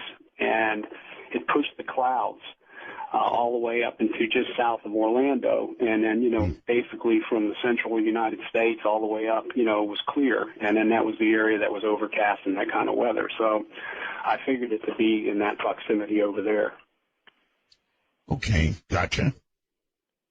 And so going into the interior, which is about to take place, and that girl, and these were things that were taking place that were beyond my comprehension, and yet I was starting to get an understanding of things, and I was starting to feel a little better about what was going on, because I didn't realize that actually they have an agenda. The agenda is it's a positive one for us, and if we follow it, there's a way for the human species to evolve. And I just, at the time I was clueless. It just took all these years, to bring us up to these things. And, it took time for me to get comfortable with these people or these beings. So, anyway, there were things that, led up to that moment. And on the beach, and anyway, led up to that place, and there was something that, happened that brought me there. And these are a sequence of events. And when when the girl was sitting there, and she was in a panic stage, and they said to me, calm her, then as I was saying earlier, I felt, a freedom to do something about it. But there were things that led up to this point. Things that led up to the point to give me the freedom that I wanted. So with that in mind, they said, calm her. So I went up to this girl, and I put my hand on her shoulder, and I said, you don't have nothing to be afraid about. You're going to be okay. Nothing's going to hurt you. They're going to take you on board. They're going to teach you this alphabet. And then the telepathic voice from the alien says, you're telling her too much. Just calm her. And so then there was one man that was standing up, and he was standing up next to me, and he was the only one that was standing there. And this is a person that all these abductions that I later on saw when I got back home, because of all the people, I did have abductions where I could see people on other people instead of being trapped in that room. And that's where this is moving to. But that one particular person I did get to see back home. And it was interesting how that turned out, and I can talk a little bit about him as I go into this part of it. And so I calmed her, and this guy that was standing up, which I didn't mention earlier, he was the only one that was standing, and he was dazed. He was saying, I was driving in my car. So he had got abducted, and he was riding along in his vehicle. So you can imagine how he was feeling, yeah. And so he was riding, Jim, or he was driving? He was driving. According to him, I was driving my car, and here he is there. And so the telepathic voice said, calm him. And so I went up to him and said, look, you're going to be okay. You're going to be fine. And I said, don't worry about it. You're going to, I just was saying soothing words to this person. And then and here he is there. And so the telepathic voice said, calm him. And so I went up to him and said, look, you're going to be okay. You're going to be fine. And I said, don't worry about it. You're going to, I just was saying soothing words to this person. And then to the left. Probably should have asked him if he had good insurance. Yeah, I can imagine. Or maybe they had him pulled over, but that's his last memory. And then here he is there.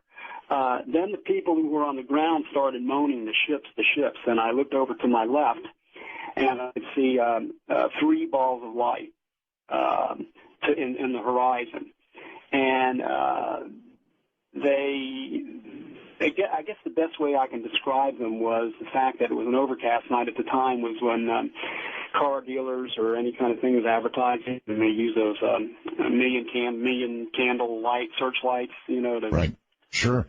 Pan the, and it kind of looked like that. There was 3 balls of lights, and one of them just hauled over from the horizon right on top of my group of people, and to the left, it was still behind the clouds. It was overcast. The other one, they went right at succession to the next group of people, and then another one came to the third group of people, and they were hovering above each 3 groups, and I was the one in the first group. So I was looking up at the sky, and I saw the ball of light, and it started to descend.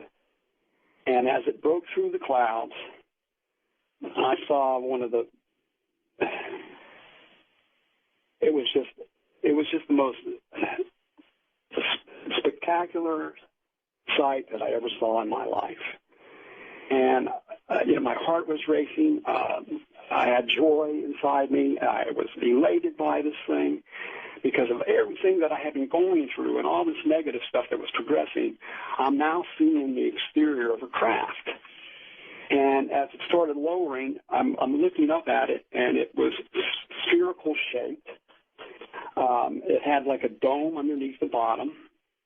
There were windows all around the dome, and then there was a dome on top of it. And as it kept coming down, I could see through the windows grays going back and forth as if they were looking down out through a window, as if they're checking it out down there. And I could see what I thought were people, humans. At the time, I know that they are people behind these windows, and they would look down too. And then to my left, the other craft started descending over that group of people, and then the next group further to my left, it started descending down in perfect sequence. And I just stepped out in front of those people, and I kept walking forward towards it with my hands up in the air, because this light came out of it, and it was a bright light that hit the ground, a beam of light, a very white beam of light. It was a bright white with a hue of blue. And I was looking up, and I could still see the craft. It was bright enough, and I was yelling out, "It's beautiful! It's beautiful! It's beautiful!" And then to my left, and a beam of light came over that group of people, and to the next one down, it came over that group of people. And I started yelling out, "They're beautiful! They're beautiful!" And bam, I blacked out. Well, maybe they didn't like your voice. Well, I guess it was, when I came to, because when I came to, I was standing on my feet, and I was in this huge corridor. And that group of people that were all sprawled over the ground were standing up. And I was in front of the group, and they were standing there. They kind of looked like zombies, basically, but they weren't paralyzed. They were just standing there. They weren't saying anything. And here it is, a corridor in this craft, inside this craft. And the next thing the telepathic voice said, "Lead them." And so in my mind, I knew it meant that to walk forward. And as I took a step, they took a step. Now, this guy that I was talking about, he was next to me, the one I later saw again in real life down here, I should say. And anyway, and lead them. And so as I walked forward, they walked forward. I kind of played around a little bit and stopped, and they stopped. And then this corridor opened up into this room inside this ship, about the size of a basketball court. Right. And it was just huge. And all I could see was rows. What I could see at that point was rows and rows and rows and rows of something that looked like monitors, like a bench, a workbench, and a monitor in front of it, some monitor that we didn't use. And the next, and then at the end of the back wall, there was all this activity going on. I could see grays going back and forth. I could see human beings and normal everyday clothes working with them. And this whole thing was just like riveting. I didn't understand what this was going to happen or what was going to go on next, as you can well imagine. But this was a mass abduction, and this was the beginning of a mass abduction. And at this point, I was so clueless as to what are they going to do with us? I had no idea. And so the next instructions to me were feed them. And so I took the person that was right next to me, and I walked forward and walked next to him, and he followed me. And I walked about to the middle of one of those lines of monitors on an aisle. And I stopped, and I was looking around to want to see more. And a telepathic voice goes, "No, like, don't do that." And, because I was supposed to see them to the end, and I didn't want to, I still kept looking. I kept looking. I saw people. I saw grays. And then the voice said, "No," real loud in my head, and then said, "No," again, and then I blacked out. So I want to ask a quick question, Jim, if I might. Bill in Defiance, Ohio, is asking, and I'm asking too. At this point, you're cooperating with these aliens, and I wonder if you're doing it because you have resolved in your mind that what's happening is a good thing and you should be doing it, or whether you have essentially joined others who have been affected by the Stockholm Syndrome, where you just sort of eventually melt into their culture. Well, I would have to argue the Stockholm Syndrome, because what it turns out to be with that is your mind is always free. You have a choice. You can do what you want. I've never felt led to do anywhere but that. And what I learned over the years, and it took years to learn it, is that you just can't invite them to your home, or they can't just land on the White House lawn and say we're here. And you can't necessarily invite them to your home and have a cup of coffee and say, tell us what you're all about, because they just don't relate that way. And that's what's hard to swallow. And this is something that took years. And, as I was saying in the beginning, what makes it difficult for us is just because the way they are. They're just not human beings. They're extremely intelligent. They're extremely advanced. They don't associate. They don't socialize the same way. They're just not that. I wish I could say they socialize like us. They have no emotions, but I later learned that they have a long view of emotions, and you would think they didn't have any. And as time went on, I learned that they do have feelings, but they don't express it necessarily like we do.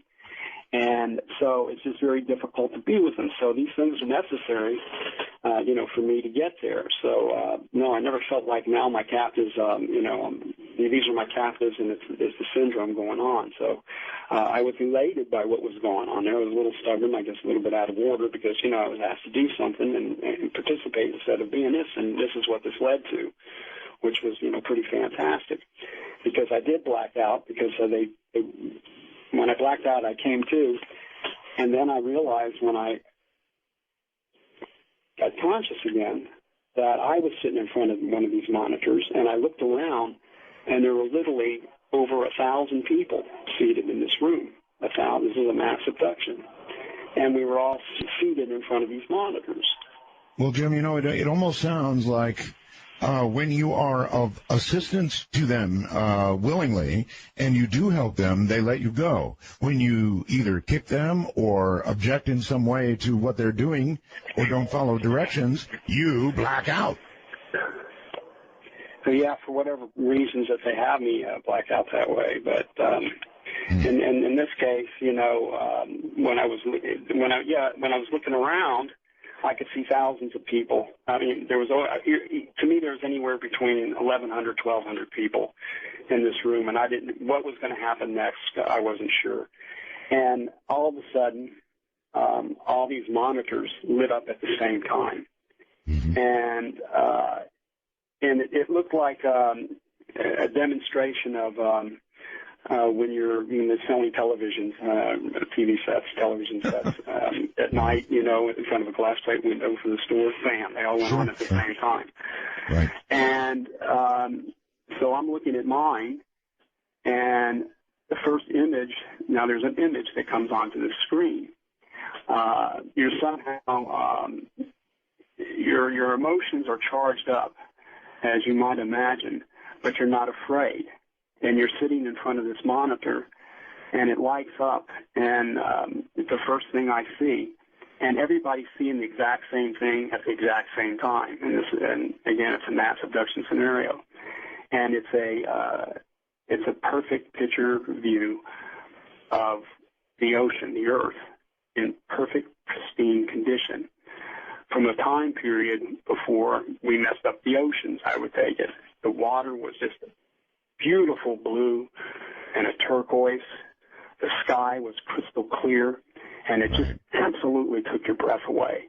And that's what you hear people, they're going, oh, man, that's beautiful, that's beautiful. Right. And you can imagine that kind of reaction with 1,000 people or more in one room like that, emotionally overwhelmed. So how they charged us up to feel it more, and which we did.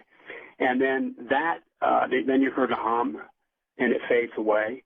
And then hum, there's another view comes up on this screen, and it's the beautiful wood scene with a lake.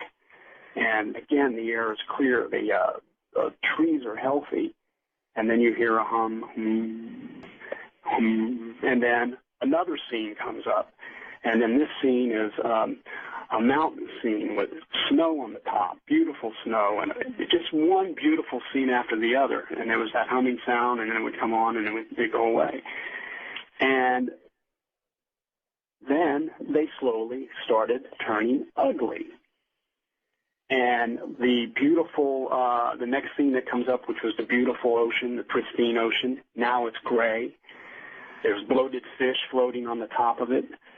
The sky's looking rank and polluted. And now you have the opposite feeling. You're going, oh, my God, this is awful. You're breathing like that. This is awful. This is awful. Then you see the mountain scene, and acid rain is eating the trees, and you're just getting pulled into these scenes. And then words come across the screen, start to come across the screen, and they just say, as each scene it gets uglier, you're killing your planet. Your planet is dying. You're killing your planet. Your planet is dying. You're killing your planet. Your planet is dying. Wow. Yeah. Message. So here's a message. And blacked out again. And so people were actually, as you can tell, received something from all of that. All right, I have a question. Yeah, I want to interject here. Obviously, you said there were, your guess was around 1,000 people. Am I correct? Yep. Okay. That's my guess. That's my best guess. All right. Now, you have told this story a number of times. My question would be, of those 1,000 people, you would think that 1 or 2 or 10 would come forward and say, you know what? I was there. I was in that craft. I was in that group. I saw those pictures. In other words, what has become of these people? This is what I know them to do by, of all the years of being pulled and seeing different things go on, is they take the memory away and just leave the message that they impart in your mind. Oh. And I surmise that to mean that because, we're all alike when it comes to something like that. We're going to ask a lot of questions. Where are you from? Why are you here? What are you doing? Why is this? Why is that? And why are you this? And why are you that? And why are you this? And so my best guess, because they're not hurting any of these people, is that they're giving them a message. And okay, so you think that their memories were wiped out, and all they were left with was a sense of environmentalism, and they were creating mass environmentalists. Well, I think that had a lot to do with it. Now that, the abduction phenomena that's been going on now for over, 20 years or more, 30 years, maybe even longer than that. Most of these memories have to be pulled out. People have partial memories, a little better than partial memories. Hypnotic regression brings out some memories in people. And so, I think it's don't look at the messenger, just listen to the message. And I think that's basically what that's saying. All right. Hold on, Jim. Hold on. We're going to do this break. It's very difficult doing this with such a great delay between here and Australia. And, yes, thanks for the suggestion. We already talked about Skype. His internet is not so good, so we decided not to try it. But keep trying with Jim. We will. Anybody out there remember any of this? Any of you? I bet there are some.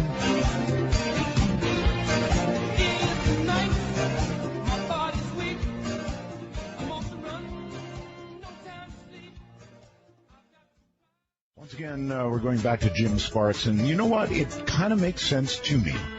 In other words, as these folks were subjected to what our planet looked like in pristine condition, and then what we are turning it into, I guess it would turn anybody into an environmentalist. And then if you erase the memories of the abduction, what they would be left with would be, I don't know, good for the planet, right? And if we really are headed on that kind of a course, and we are destroying our planet, I'm not immune to that concept. We may well be destroying our planet. Then doing what they're doing would make sense, and they wouldn't remember. Okay, Jim, you're back on the air again. Yep. So, I mean, with that being said, you know, I come to believe that there are many, many, many mass abductions, and it could be considered maybe tens of thousands. You know, some people estimate millions, some people estimate more. And, you know, in fact, right after that happened, there was sort of an anecdote that's kind of funny. A funny scene happened, which was after we all got the message, you know, again, you know, we black out. And when I came to in a room that was reminded me of a locker room of sorts, because it was just my group of people, or the group of people that I had led into the through the corridor for this message, and they were. Again, they could move around, but they were traumatized, and they were frightened, they were scared, and it was like sort of like what you were just saying. It makes sense that they might take that away so they can get the message, but they were still they were disoriented. They didn't know where they were. And again, I was asked, you know, to calm a few of them, and you know, which I did. But the anecdote is there was a telepathic sort of a PA message that everybody got at the same time, which was you can't leave, no one can leave until you find your exact clothes. And these people went from whoa to all of a sudden they jumped up on their feet and their clothes were flying all over the place. And you think they have them folded nice and neat for them. And you know, then I found myself back home.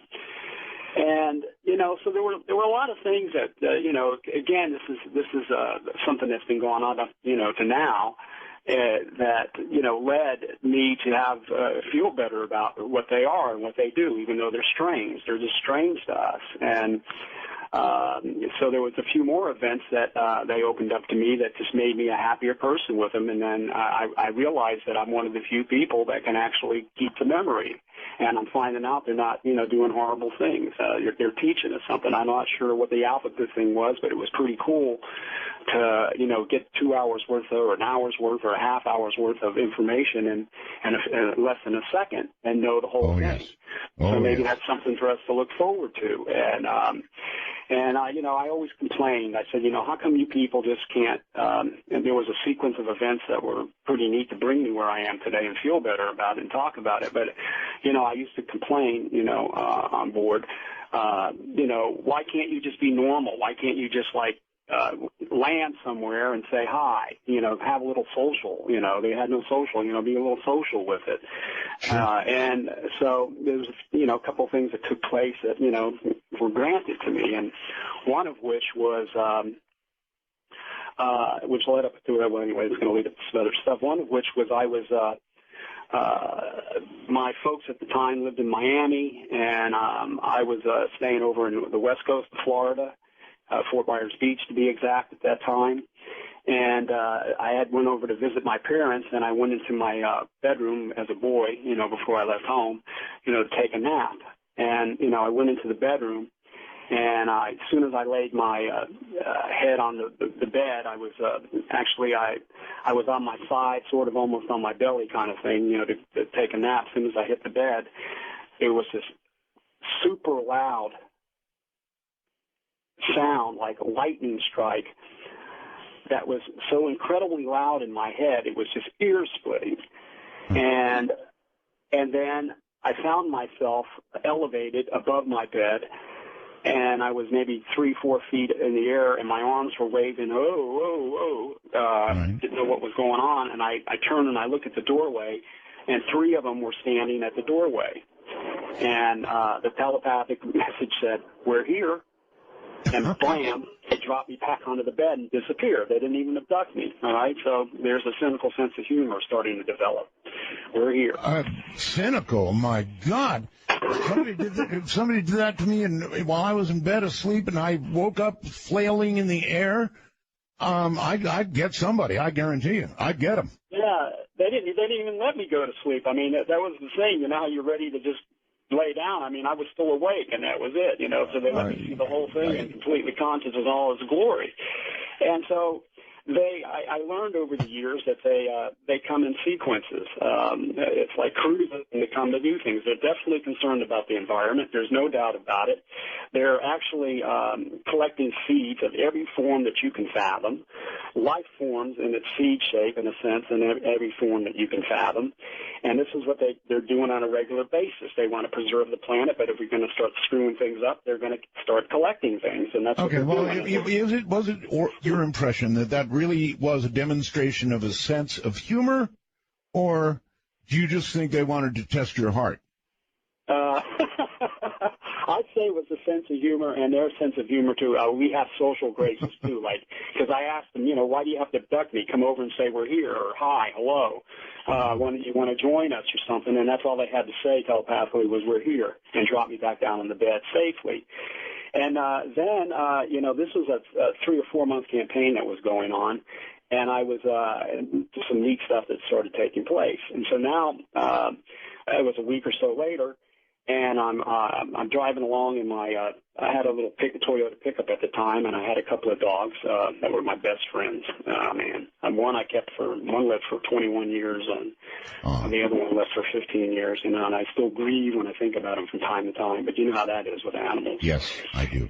And so anyway, they were in the bed of the truck, and I was going down the highway, and now I see what I thought, and here again, this is a science that they do, because they do these things under our noses completely. I don't care how good our technology is, all the defensive detecting systems that we have, they can come in and out of our skies, and there's nothing we can see. And it's something I think I learned is they transmit things so the mind or the brain and the machines can't pick things up, even the mind. And here's a perfect example. I'm driving down the highway, and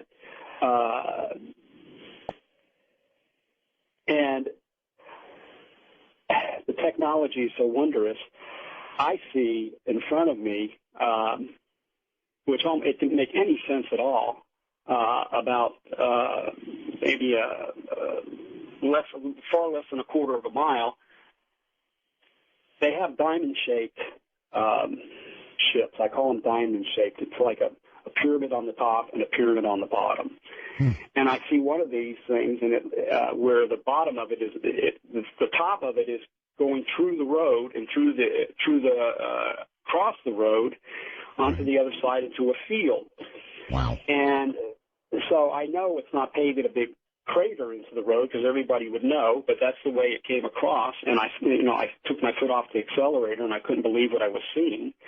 And then I thought go into the sky, and then it was in front of me in my car. So I pushed down hard on the accelerator and tried to follow it. And the faster I went, the faster it kept going back. And the more I slowed down, the slower it went. It only wanted me to get so close. And then this is where I got the term the keepers. The keepers. And as it was hanging in the sky, I could see they transmitted these thoughts and pictures in my mind, and clearly it was there to see. The ship, it was in all its glory, and it was phenomenal. And and what I could see was a JUDAPEG of things. I could see the seeds they were collecting. I could see the plant life they were collecting. I could see the seedlings. I could see the trees, the little baby trees, the saplings, and all of this stuff. And then the message was, the keepers are here. And they refer to it as their people for whatever reason. The keepers are here to take their people home to a better place, not a different world. I expect them to say world. So that's where I got the name the Keepers, and that's what they referred themselves to. So now I got a name finally, because I'm saying, who are you, where are you from, what are you doing, why are you here? They wouldn't tell me for all these years. And here I am now, 6 years, 7 years, 8, 9, 10 years later. Now I got a couple of things. So we got social graces. We say we're here, and by the way, we're the Keepers. That's what they refer to themselves as. All right, a real quick question, and that is, you said they were collecting plants and samples of this and that. Did they collect any living samples? I mean, we've had so many reports of cattle mutilations, that kind of thing. Were they doing any of that? In that particular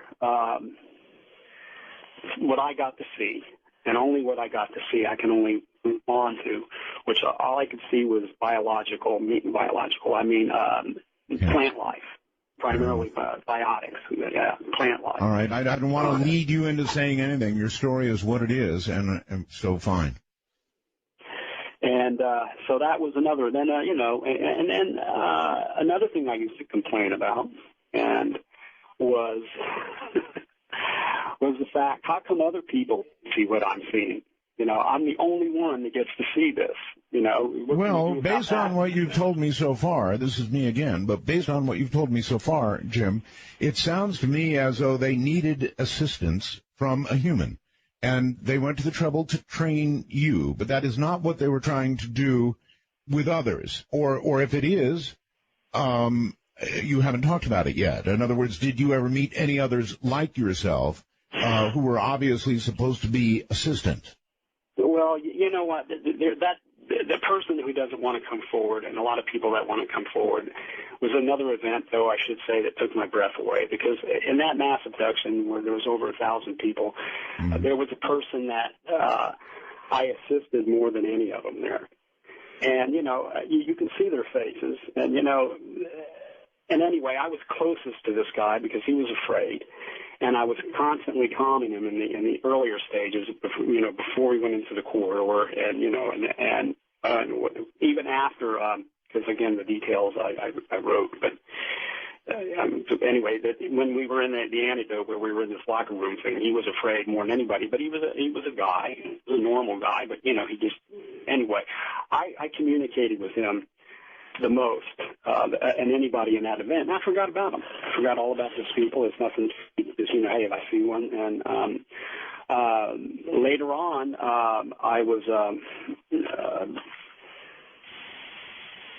I had attended a conference where this was before I came out as a lecturer and a speaker and so forth. And I was at a conference, and I was standing outside by myself to stretch my legs. And here comes this person with one of those huge cameras on his shoulder, like a media person. Right. And he's walking by, and I said to myself, "Oh my God, it's that guy!" That guy. Okay, so finally there was somebody. Oh, good. Okay. Yeah. And then to watch him walk by, he stops, and the camera's rocking back and forth. And I'm going to, the camera rocks back and forth as he picks a stop, because obviously he sees me, and it occurs to him, I must know this person. And he turns around and walks up to me, and he says, "Do I know you?" And guess what I said? No. Really? Yeah. Really? You You said no, I can't. I cannot imagine why. Why would you say no? I didn't want to lead it to anything that can me saying that I let him, removed him in a way to say that was me. I wanted to see what he was going to say. You see what I mean? Because if I say, "Yeah, I know you. I saw you on board. You were. Yeah, I comforted you. We were in this big abduction and all this stuff off of that." I wanted him to tell me something. And so that's when it got interesting, because he looks at me and says, I know you, but I just can't place where it is. And I'm biting my tongue because I know this guy. So again, he doesn't want to come forward. So he does. I can tell you some things about him, but if you pick on me to get the information, I won't do it, because I have to respect what people want. And this is a person I had to do that. But he is a media person, but he isn't a famous media person. But he works around the media, and that's why he was there. And you can put it all together in your mind. But what more could be more perfect than somebody like that, I guess, to get an environmental message, right? And so as we were standing there, make a long story short, we decided to exchange phone numbers. And then I worked. Can I ask one quick question? Yeah. Wasn't Pierce Morgan, was it? If it was, I wouldn't tell you. Okay. All right, go ahead, Jim. Go ahead. So anyway, so in our conversations and over time, I let him come forward with it, and his memory started coming back. And I think they just did that for me. So now I've got a person that I can say saw things with me, and he did go into detail. And again, he doesn't want to be out in the public. But the detail he gave me was the same thing. So now I got someone like that. And then it, then it led to another thing where this one was interesting too. So you can see where I'm going, basically. That there's even though I'm feeling better about this, it's leading to other things that have deeper meanings. Okay, well, I can certainly see that a media person probably wouldn't come forward, Jim, because that would be a career-ending move, almost certainly. But oh God, I'd like to talk to him. Well, I mean, I have to honor his wishes, and so I have to stay there, and I have to. So I keep my word. Understand. Yeah, I know understand. you do. I know you do. And there was the different events were taking place for another demonstration of even more powerful and more. Anyway, there's another example I'd like to tell you that then led to this. Led to something, but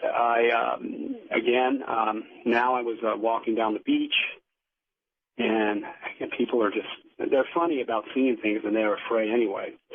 I was walking down the beach, and I could hear a person jumping up and down, going Yahoo, Yahoo, Yahoo, screaming. He was about maybe ankle deep in near the surf. It was a calm surf over there on the beach, and then there was a girl standing there too, and he's jumping up and down, Yahoo, Yahoo, and I'm looking at him, and then this telepathic voice says, look.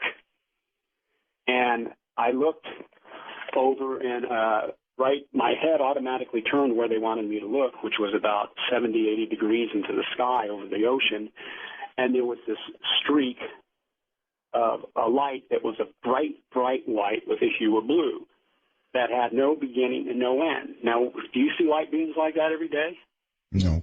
No. Okay. So here's what looked like a light beam, and it was very, very high in the sky. And this guy's yelling up and down as if he knew it was something special. It was getting him excited.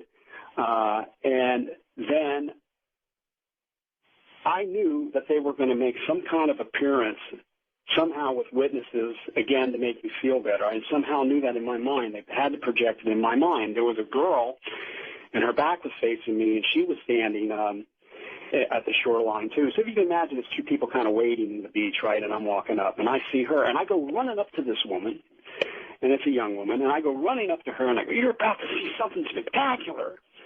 She goes, yeah, I know, the sunsets here are beautiful. And I caught myself. I couldn't say that. And just as she said that, a craft appears out of the end of this,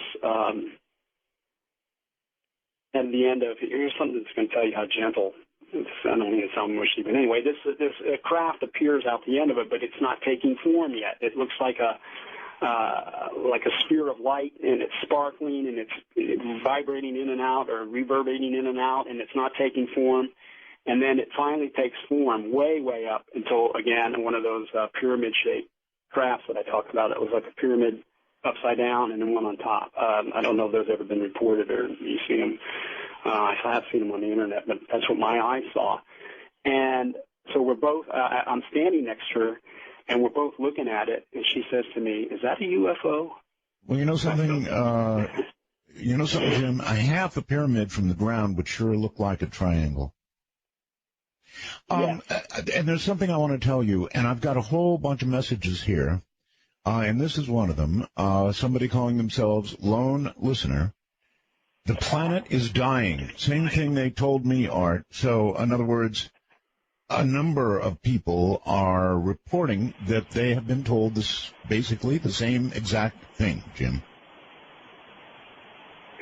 And it doesn't surprise me. It doesn't surprise me at all because, and again, it's a message you're giving people. Actually, I'm learning over the years that it's a deeper message because I think things may coalesce one day where they may have better memories of what took place, and I think that these people may decide to do something about it. They may have been picked for that reason. I mean, it may not be random that they have them. So, hopefully, to turn things around. I would say that the planet is dying is a pretty deep message all by itself. Thank you. Yeah, it is. It is. It is. But yeah, well, you know, even with this event, I know, you know, I've been asked in the past, you know, do they have a spiritual side? And the only, you know, I never, you know, really go deep into that because I don't really see that. But what I do see per se is that they're concerned for the environment as one. So, but anyway, back to that. This craft appears out of the end of it and disappears. But this girl, unbeknownst to me, had some kind of connection with these things too, and meaning that when it disappeared, she looks at me and she doesn't know me, but she's mesmerized by it. She goes, "It's going to come back." And I said, and I knew too. I said, "Yeah, it's going to come back." And within a few seconds, it appeared no more than several hundred yards in front of us, and it was rather quite big. And now this guy's going ape. And there were no other people to see this when I was out there. It was just us three. Now I'm complaining that there's not more people. And he's going ape over it. He's yelling and screaming, but she's looking at it and I'm looking at it. And then she puts her left hand out there, and with her finger she starts waving it in, and she softly goes, "Come on, come on, come on." And this thing started moving in closer. And I'm standing behind her. And I'm watching this, and to myself, I'm going, "Okay, you can go away now. You can go away now. I mean, thank you for the demonstration." And then it disappears. So it either moves fast or not. So, yeah, it just blinks right out of the sky. But it made me feel better. It made me feel better, you know. All right. Hold tight. Hold tight. We're going to take a break, Jim. So back now to Jim. And, Jim, you said at one point you discerned that there was a meaning even deeper than the state of our world, that our world, in effect, was dying. Would you like to elaborate on that? Yeah, sure, because it just gets better and better and better, and for me, and then all these things were coming, you know, that I wanted, and to make the relationship better, and so now I have another scenario that took place, really right on the heels of what I discussed. And this one particular pull, instead of saying abduction, just led to that. And I was at home, the usual. This time I wasn't in bed or anything. I happened to be sitting up. I was awake, and then all the sounds and the whistles that go with what we call a pull, the hard way, so to speak, started taking place. And I found myself, which was really different about it, because normally, as you heard me say earlier, when they pull me, it gets to the point where I black out and then I appear. So I know it's happening. I black out, and so at point A, I black out, and point B, I regain my consciousness. But in this case, particular case, they allowed me to see where the meeting place was going to be, which wasn't on board. And so when I regained consciousness, I was pretty high in the sky, and it was at night, and yet there was enough light for me to see. And below me was what I could see looked like an abandoned carnival yard where it wasn't well maintained. And I could see a semicircle of rather large alien beings that I had never seen before, because they were huge. Even from way up there, I could see they were bigger than the little grays I was talking about. And this was completely different. So now I get to see it. And as I was getting closer towards them, then I black out. When I regained consciousness, there were probably about 10 of them standing in like a darker area. You could see their framework. You can see they were probably 7-8 feet tall, unlike anything I ever saw, and they were kind of scary looking at first. But then on all the years that I've been through this, I learned just don't be afraid, because, you know, you always come back fine. And they were in the semicircle, and then the one closest to me, which I was standing outside the edge of it, they put a hologram in front of his face to make it look like a person, even though you could see the bodies were huge. And and it was kind of funny in a way, because when he was communicating, or it was communicating, the other 8 or 9 or wherever number it was that were looking at him, You could tell as if they were a group telepathic message coming from one being, as if they were looking at one, and then the one was talking, and you could see this mouth moving with the human face. And the first words were, "We would have just given it to you, but you wouldn't have understood it that way." And I knew that meant that I didn't get to have the knowledge that I know that I talk to people about. This isn't my work. I'm a business person, but I spend a lot of time doing this, and I'm in different places in the world. I'm in different places in the United States, and I spend a lot of time on this, to get out, what some of the things I'm about to go over now, what took place in that event.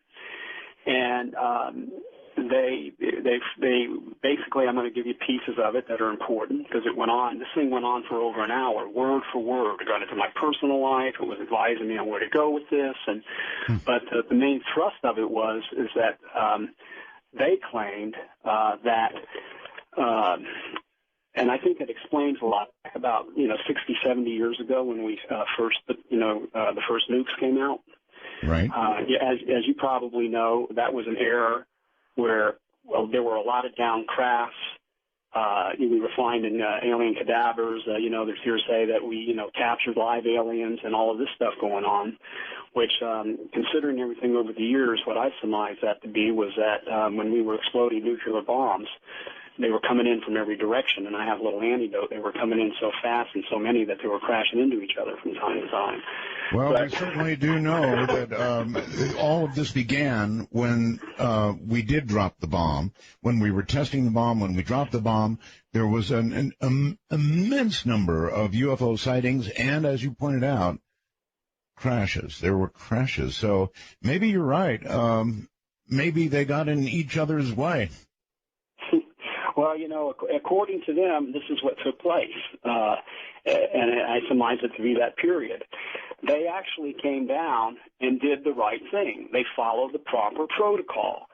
They went to the government leaders of the world, and got with them and said, this is what we think you should do, and this is why, and because they're evolved. And they gave them messages that they would like to see the human species evolve.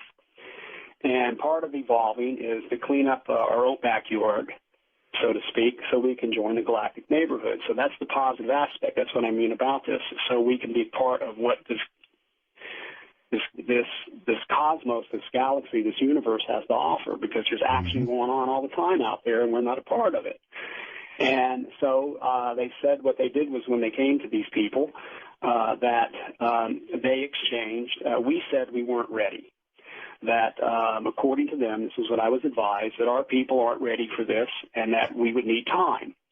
And so agreements were made. And according to them, there's not one single agreement that we ever kept. When I say we, I mean the people at the time in charge up to this day. They said that they wanted to stop nuclear, and I don't know why they were so specific, and biological weapons. They didn't want to see that anymore. And, we were in the forefront. So I'm talking about America. I'm talking about USA. We've seen, I can't, in my time, I've seen different people from different parts of the world, and, either Hispanic, and I've seen Asian, and I've seen, in all these abductions. So, but we were the people on top of that at the day. And in exchange, they gave technologies to better this planet.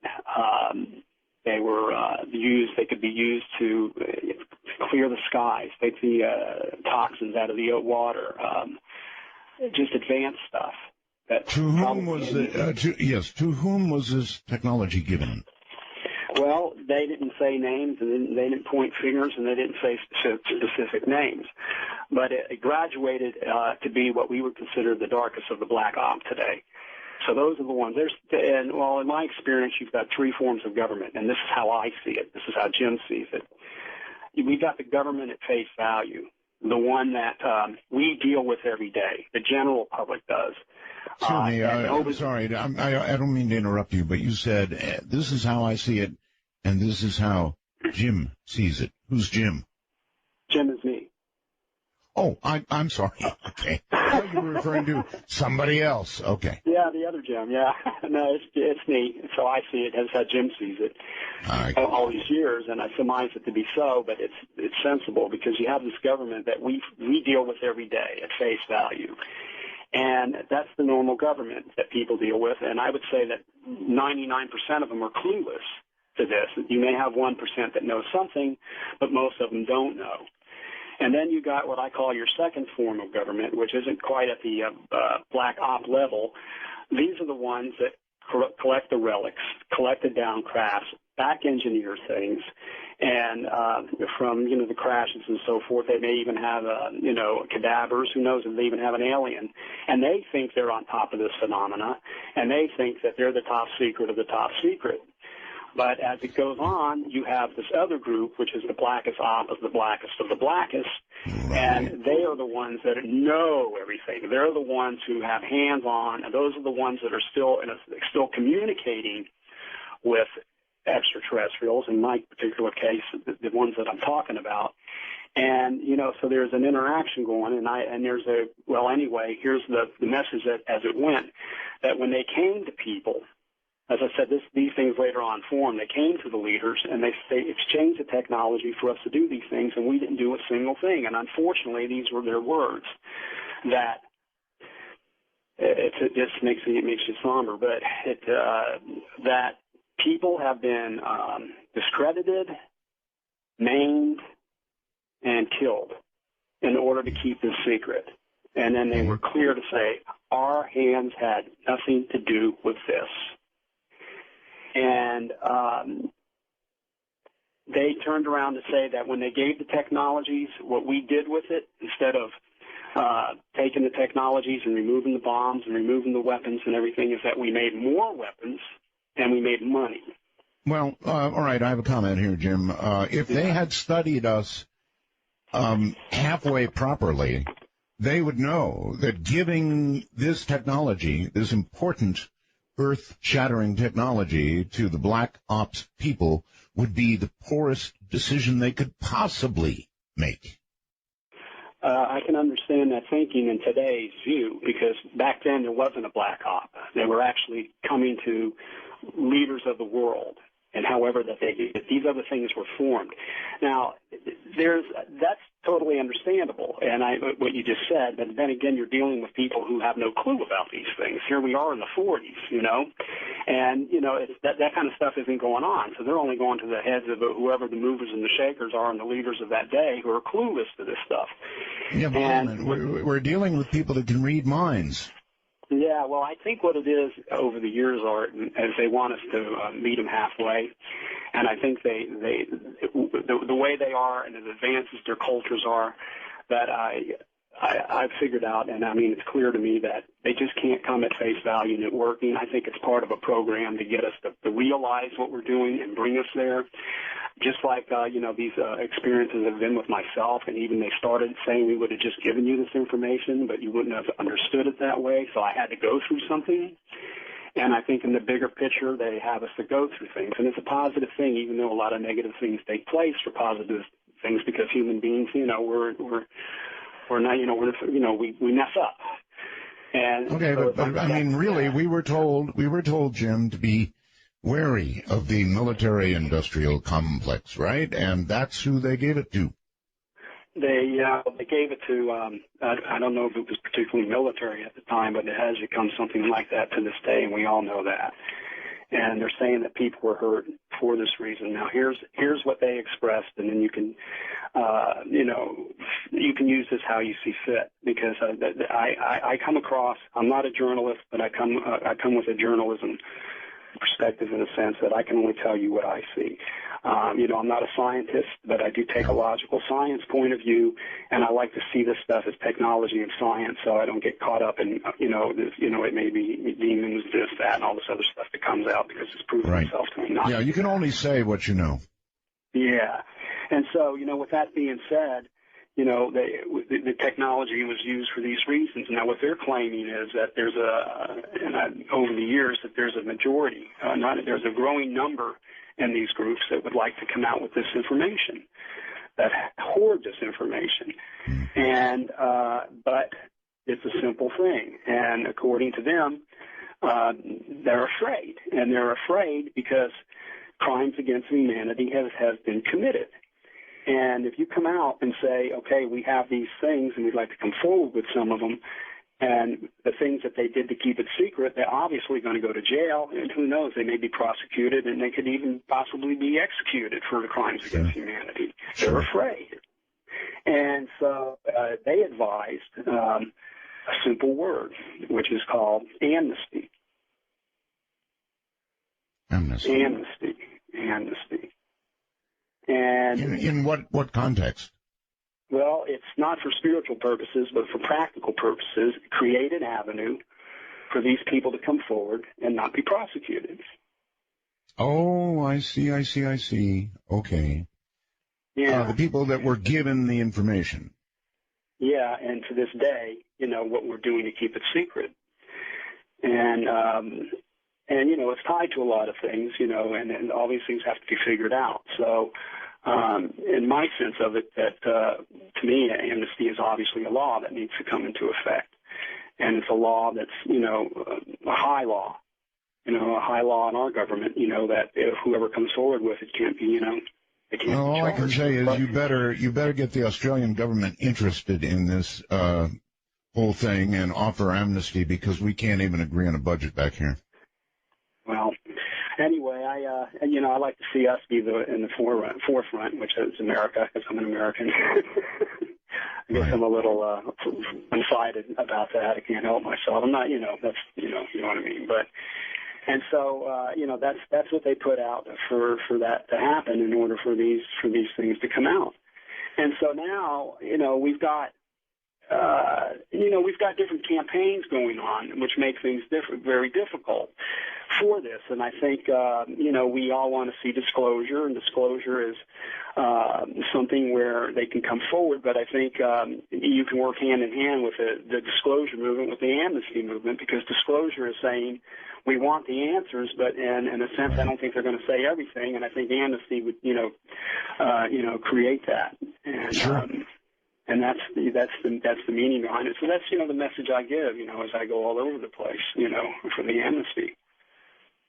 All right, well that makes sense. But again, I'm very concerned. We're in a country right now that's basically, the only word I can think of is dysfunctional. Maybe that will change, Jim, but I'm less hopeful every day. Well, I understand it's a mess. It's a mess. Nobody can argue that. Definitely. Did they tell you anything else that would be useful? Like, for example, our planet's dying. Are there timelines? Is there anything else we can know about how long we might have? Well, they don't give dates. They don't say times to me. They haven't at this point. Mm-hmm. And if they did and they wanted me to tell people, I would. But I don't know of anything like that. But I can tell you that they give hints and tips of things to come, which are neat. I think if we can get the information out, like they wanted us to do 60, 70 years ago, that this world would be beyond our imagination and would solve a lot of problems. And so I mean, there's been it would resolve a lot of problems anyway. So some of the tidbits that have taken place that are kind of neat is, as time has gone on and over the years, my interaction with these beings are completely different. And now I've learned that there are campaigns which things are taking place right out, from under our noses, so to speak. And I get involved sometimes with them. And one of which is one of my favorite ones, is that they actually, there are human beings who are raised somewhere else. They're not. All right.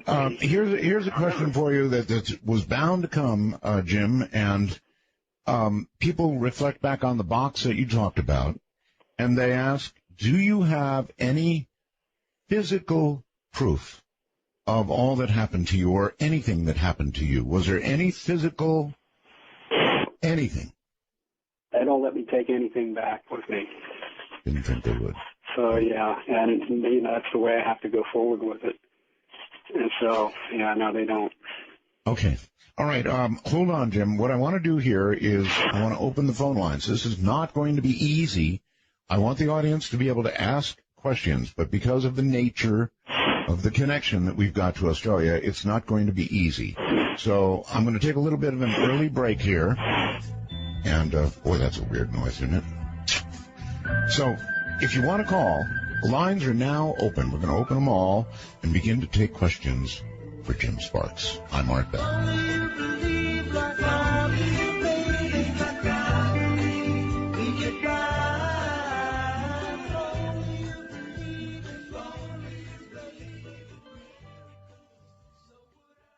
That is the number. Now, I sort of want to lay this out for you. Because of the nature of the phone connection that we've got with Jim to Australia, you're going to have to, Jim, you're going to have to be quiet while I take the question.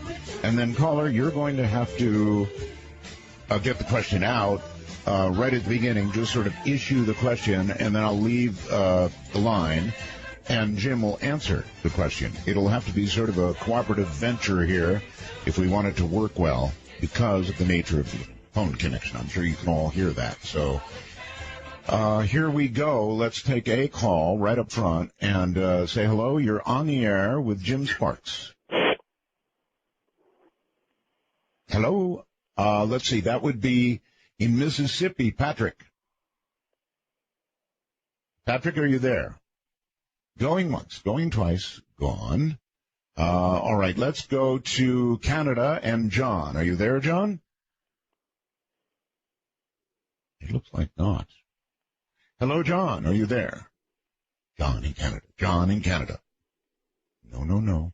Okay, maybe we've got something going on here. Let me try one more. Let's go to Arizona and Beverly. Beverly, you're on the air with Jim Sparks. Maybe. You're not on the air. That's interesting. Okay, folks. Well, something's going on with our connection here, obviously. And I'm not sure what's going on. Let's try again. Arizona, Beverly, are you there? Okay. Let's check a connection here. I love this. I love it. Okay, let's go to here and try it again. Arizona, Beverly, are you there? No, you're not, but I'm going to keep trying. Sorry about this, folks. It happens. Let's go to Illinois and say, Gary, are you there? I'm here. Oh, Gary. Yes. Good. What kind of, hopefully you have a question for Jim Sparks. Yeah. Do you know the book, I believe it's William Cooper, or Behold the Pale Horse? Oh, yes. Cooper, yes. Yeah. A lot of that coincides with what he, said in the book, which I got on DVD and listened to it. I'm a truck driver, of course. And about the aliens coming in back in Eisenhower or whatever, and coming in and, we've been interacting with him ever since then, and it's been all hush-hush. But a lot of that kind of coincides with what he's been talking about tonight. So I'm just, it's wow. It sure does, Gary. All right, let's put it to him. Jim, he's right.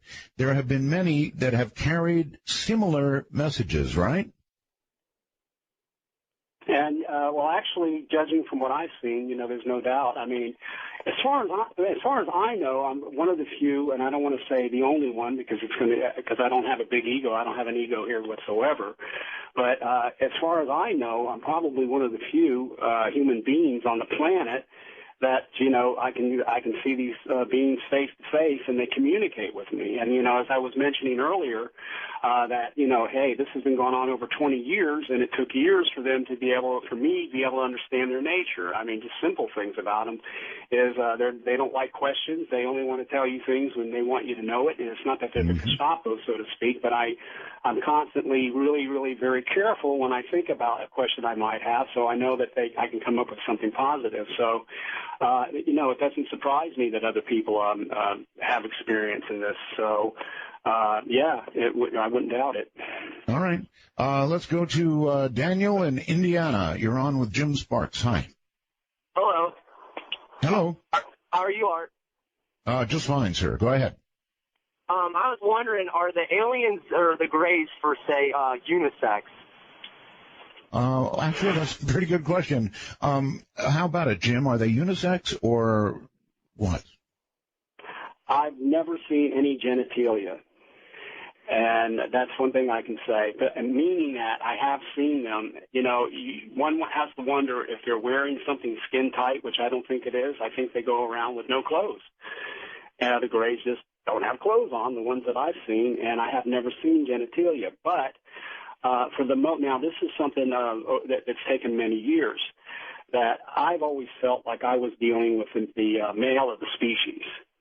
All this time. And there was one particular event, and one particular event only, where I saw a Gray that definitely had feminine features, meaning that it was thinner. It telepathically came across softer. It touched me in a gentle way, and I thought it was a she. So how they, reproduce, I have no idea. And so, but nothing obvious. Yeah, nothing. Okay, here we go again to Los Angeles and Mark. Hi. Hello, Jim. This is very interesting content you've been putting out here tonight, and it rings true for me. So if it is true, it strikes me that disclosure is a huge thing. And it would clean up, if we could get the technologies to clean up the planet and get affordable energy, this is huge, right? So why not start negotiating with these guys and bring in more people and just bypass the leadership of the planet because they're belligerent, right? Get people to go with you. I would go. Could you do this? Could you work on different ways to communicate with these guys and perhaps start introducing a mass of people down here to them? Jim? Well, I like that question, and the depth of these beings is still beyond a lot of my comprehension. But and yet, there's a connection there that signals to me why they're doing it the way they're doing it, and which is they would like to see us meet them in the middle, so to speak. So it's not as such as to take over the planet, so to speak. So they want to meet us in the middle, and part of that meeting in the middle is they want to see us move forward. I think, and as you said, it's a fantastic thing with disclosure. If we can get the disclosure, we can get the amnesty, full amnesty, where they can come forward. I think, that would break ground beyond anything, because now you've got the people who are there. Here's how I see it: you've got people who are hands-on. They know as much as this technology as the aliens have given them, and they're keeping this stuff, they're hoarding this stuff, they're keeping it to themselves. So if you can imagine how it would bypass all the red tape and all the bureaucracy and all the other things that go on with government control, so to speak, even though it would be law, I think amnesty should be a law in effect to protect them. Then they're going to say, hey, we've got this apparatus and we've got this one, and this one can do this, and we can travel from point A to point B. We can transverse the universe with little to no time passing, and we can do these wondrous things with energy and all the things that can come out. So there's probably a lot of thought in their mind behind it that I'm sure that there is. All right. Listen, your story is absolutely incredible. It's detailed, and if you're making it up, it's just beyond me how you would make this up, period. But I've got a question for you. It's not a rude question, Jim, just a question. Would you take a lie detector test? Well, no one's ever asked me that. I have nothing to hide there, so I don't think that a lie detector test would say that I was lying or not telling the truth, to answer your question.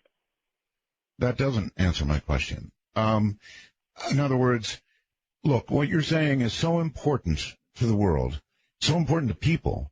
And people are sitting out there digesting what you're saying tonight and probably saying, it sounds good, it sounds right. But if you came back with the results of a lie detector test and it said you were being truthful, boy, oh boy, would that, add a gigantic weight to your story. Well, I wouldn't object to it. And, this is how I always come out with this. I know that what I have to say, there's going to be a tremendous amount of people, and this is what I've learned over the years. Right. You're going to have people that are going to throw, eggs and tomatoes at you. Oh, yes. Say this is phooey, And Well, actually, you know the story. You know the story, right, about incredible claims and all that, requiring Sure. incredible. Yeah. Mm-hmm. Well, I respect a lot of that because it wasn't too long ago. Well, it's been a long time now that I would have been the same way until it happens to you.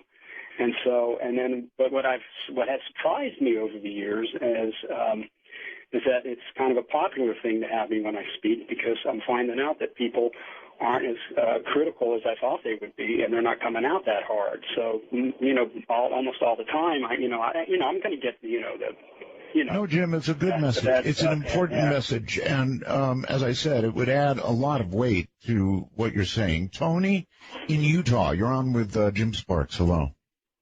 Hello, how you guys doing tonight? Really well. Good.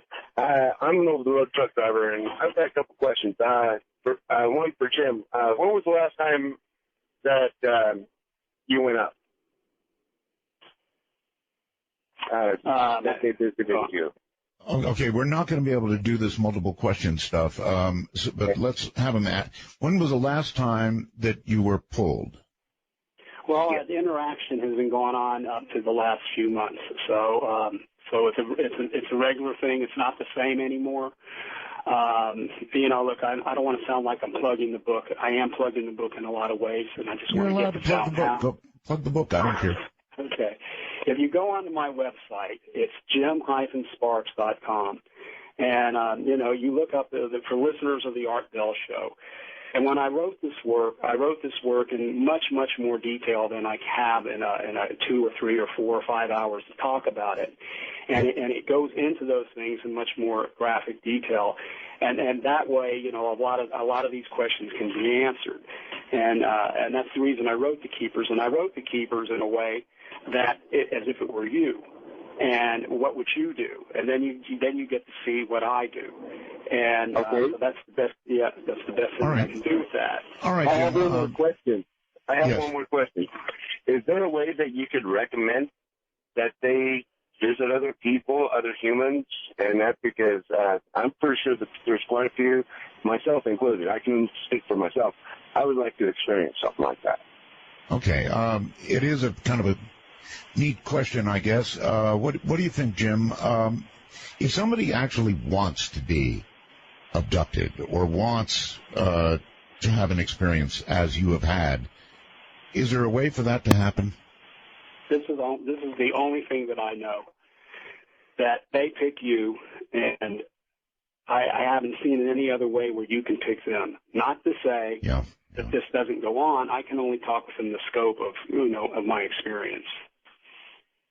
All right, that's good enough. Let's go to Indiana and Drew. Hi, Drew. Hello, it's a pleasure to be on your show. Many Roswells to you, Mr. Bell. Thank you. You're welcome. It's kind of a dark question. I apologize, but I feel like it's worthy of asking. From the show about 2 weeks ago, there was something being talked about an insectoid race that was supposedly hostile, and I just wondered if he had experienced anything like that. And I'll take my question off the air. Thank you. All right. No, it's a totally reasonable question. Jim, have you experienced anything other than the Greys and anything specifically that's hostile? I can speak about another species other than the Greys, because better than 95% of interaction has been with Greys, and then there's this other species that have scales. Now, then people turn around and tell me, well, those are the reptilians. Okay, and then I don't know what they are. I don't know if they're reptilian or not. They just have scales on their skin. And those interactions are far and few between, and that's the only two that I've seen. So I can't speak for any others. Okay, well, it sure sounds reptilian. So I'll join that echo, I guess. All the way to Tennessee, and Jack, you're on with Jim.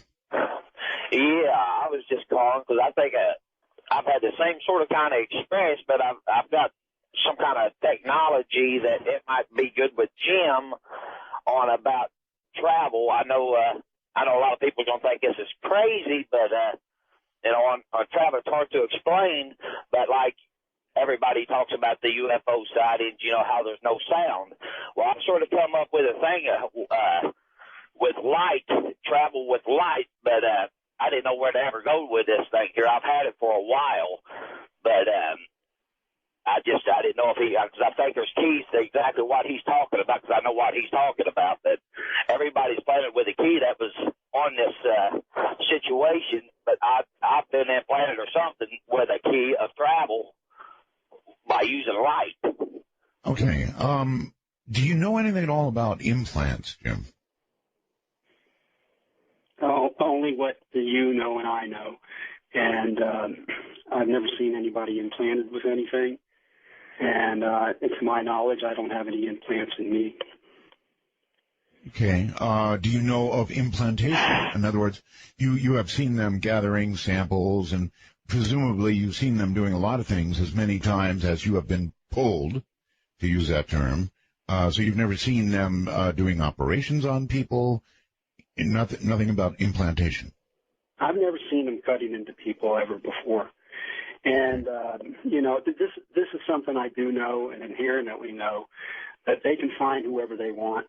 And I think they obviously have the power to have this sort of information in a powerful way, in technology, where they can pluck anybody that they keep a record of. And how they do it and how they keep record of it is beyond me, because I haven't been shown how.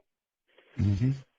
All right, let's go to Patrick in Mississippi. You're on the air with Jim Sparks in Australia. Hello, Art. How you doing? Been a big fan of you ever since your Coast to Coast days. Thank you. I just wanted your guest to clarify on something he said a few segments back pertaining to the beach and the sighting in the sunset. He had said that there were a couple of people on the beach with him, but right before that he had said that there was a concert and that there were more people and the guy was cheering for the concert. So I wanted him to kind of clarify that, because it didn't go with what he was saying. Okay. Jim? Oh, well, yeah, I can clarify that now. What I did say was I wish that there were more people around other than those people, that I was hoping that there would be a lot more people, and I kind of laughed about it because, here I am asking, I would like someone to witness this with me because it would make me feel better as a human being, and they did just that. So there wasn't any more. Okay. Very good. Okay. 855-REAL-UFO is our number if you have a question for Jim. We're going to, let's see, I'm not sure where we're going here. Hello there. Hello? Hello? Yes, hi. You're on the air. Hi. Minnie Roswell, so you are. Thank you. I've just got two quick questions, and then I'll slip out of there because I know other people want to call. One question is, I was wondering what their life expectancy was, and the second question is, do they communicate with, in other languages? And I'll leave it at that and let him answer. Thank you. All right, thank you very much. Life expectancy. Well, to the best of my knowledge, I can't say, but I can say from what I believe to be so. So let me clarify that I believe that they probably have figured out a way to conquer dying. And that's just me saying I believe it. They've never come across and say that we don't die, we never die, or anything like that. But judging from everything I've seen, Art and whoever's listening out there, I think that's very, very a possible thing that they've conquered death. And I think that in itself would be so phenomenal, if that's the case, for us to be able to have a gift like that, to have the technology to know how to do that. All right, how about language? This is language, and let me finish the statement. What I know about them is that their minds can think 10 to 100 times faster, and they have to store a lot of knowledge. And they just see things changes, and they see species move and everything like that, and they got so much information. And so, again, if we can go on living, we can learn from a lot of mistakes. And as far as language, it kind of broke up on that last part of the language question. Well, do they use any other languages? I would imagine with telepathy it doesn't matter. I haven't ever heard one speak, and it's only been in English in my mind. Whether they use it on other people, I can't say for sure. Maybe they hear it in their language. I would think they do. I would imagine telepathy isn't really dependent on language, period. All right, you know what? I'm going to try Skype. I've got Andrew on my Skype line. Are you there, Andrew? I am, Art. It's good to be back on the show. Long time no speak. Where are you? I'm in Australia. I spoke to you yesterday. Yeah, that's right, of course. All right, well, it's Australia and then back to Australia. How weird is that? That's right. I just wanted to ask your guest, how long was the longest period of time he ever spent with them? And if he did they feed him? Did he need to go to the bathroom? Just regular stuff like that. Okay. Longest period of time. Thank you very much, Andrew, by the way. Longest period of time. Many hours at times. And no, I never got to use the bathroom because I never got the urge to use the bathroom for whatever reason it may be.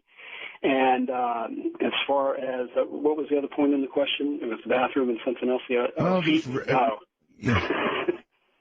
No, but I would certainly like to see what the food would be like. But no, they've never offered any food.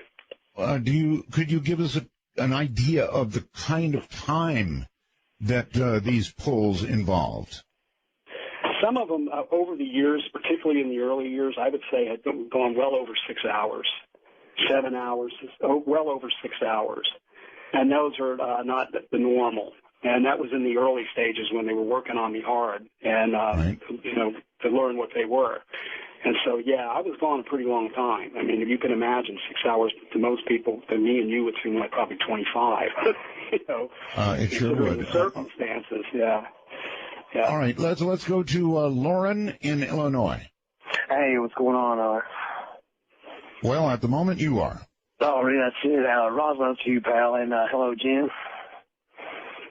Okay, he's not going to be real responsive. Just go ahead and ask your question. I was wondering if Jim ever had experience where the Greys made him move objects with his mind, like telekinesis or whatever, and if he got it wrong, was there any repercussions like headaches or pain or anything like that?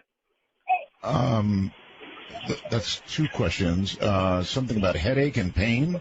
Oh, no, I was talking about did they ever make him do any tests where he was moving any objects with his mind? Okay, yeah, I got that. I got that. And if there was any... hold on a moment, please. Telekinesis. Jim, did you observe anything moved with the power of the mind? Yes. I can say yes to that because there was a time that they used the technology where I could use my mind to move objects, and to be specific without going into a lot of detail because it'll take too much time. On the table, it had led to this. It was working with their technology through their minds, into my minds, to actually do things, and it was fun. These are the kind of experiments they worked with, and these are the things they showed me. Anyway, it crescendoed to this. There was something the size of bigger than a marble, an object the size of a little bit bigger than a marble, like a ball, a small ball, a cube about the same size, 4 sides to a cube, square, and regular square. Anyway, and a pyramid-shaped object, the same size. And so when I was learning, what they wanted me to do was move the objects on the table through their ways of doing things. And I found it easier to roll the ball. It was phenomenal. So I just think the ball rolling, and I look at it, and the ball would roll back and forth. What was interesting was when it got to the square or the cube, it took more mental focus on my part, and I don't know if they were doing that to whatever reason. And it was the same thing with the pyramid, because that had to go end over end, if you can imagine that. So exactly. No, a ball makes sense. It's easier to begin to get to move from a force point of view. Lauren, anything else? Well, it's funny that you said that because, see, I had a friend that always talked about dealing with aliens and something like that. And he always talked about moving something in a box. He had these dreams. His dad had these dreams and went back from, like, his family's.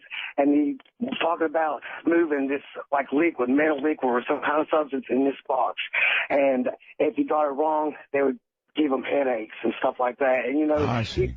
And he told me that if I ever had a chance to call for him, do it. And I thought this was the perfect chance tonight. Okay. Jim, it sounds like others really have had very similar experiences to yours. And, yeah, over the years, I definitely have picked up on that, definitely. All right. To Canada, up north, and John. Hello. Yeah, just a quick question there for your guest there, Jim. Good day, Mike. Did you ever ask them by chance, because I know I would, if they had any hands in the pyramids or the Aztec lines, evidence of them being here? Okay, did they have any hand in the construction, the design, whatever, of the pyramids? They've never informed me of that type of information. Okay. Well, there's your answer. If Jim doesn't know, I guess he's just not going to make it up, and that's a good thing because some guests do that. So it's a good test. Arizona brings Tom. Tom, hello. Thank you for taking my call. I'm sorry if this has already been answered, but I was just wondering what effect this had on your marriage. How does your wife feel about your abductions? Very good question. Well, I'm no longer married. Definitely in those early years, it had a devastating effect on my marriage. And she tolerated quite a bit with it, considering the nature of it. And then she became okay with it over time, over years, and we are divorced. But our divorce isn't the reason for our divorce has nothing to do with these experiences. Fair enough. You know, I kind of like your answers, Jim, or maybe I'm saying this to the audience more than I am to you. I kind of like your answers. Florida brings Andy. Andy, hello. Hi. I have a quick question. With his abductions that he's gone through over the period of years, how does the story compare with Travis Walton, with the fire in the sky, when his abduction happened there? And I'll take my answer off the air. Thank you. All right. Well, I interviewed Travis Walton extensively. I don't know, Andy, or rather, Jim, whether you heard any of those interviews, and if so, and or read the book, can you comment? Well, I mean, I know of Travis Walton because being on the lecture circuit, I've seen him. He spoke with me briefly, just passingly. He was a gentleman. He said a few things to me, and a lot of it wasn't even related to what had gone on with him. And I guess he kind of felt like the same way I did at the time because we were really, really busy. The brief time that he was kind of just wanting to say hello to me and me say hello to him. And that's been my experiences with Travis. Okay, but no elements of his story that you're aware of coincide so much with what you experienced. Well, I can't say that it's the same, but obviously, you know, what I know of, and you probably remember, Art, I do my best not to cloud my information that I've gotten directly with other work, even though I have to suffer. Because right, and I really appreciate that, Jim. It adds to your credibility. And so, I mean, I know of, you know, when you're at a conference that he was, you know, you know, the things that everybody knows. He was out there. They were workers, and something happened, and he got put in the ship, and he was gone for a while, and then I guess they thought he was gone for good, and then he came back and reappeared, and that's what I know about Travis. Well, yeah, the details of the actual abduction itself in the ship are pretty, I guess the word might be gruesome. It was pretty gross, kind of. All right, hold tight, Jim. We'll be back. We're going to break here. 855-REAL-UFO. This is Dark Matter.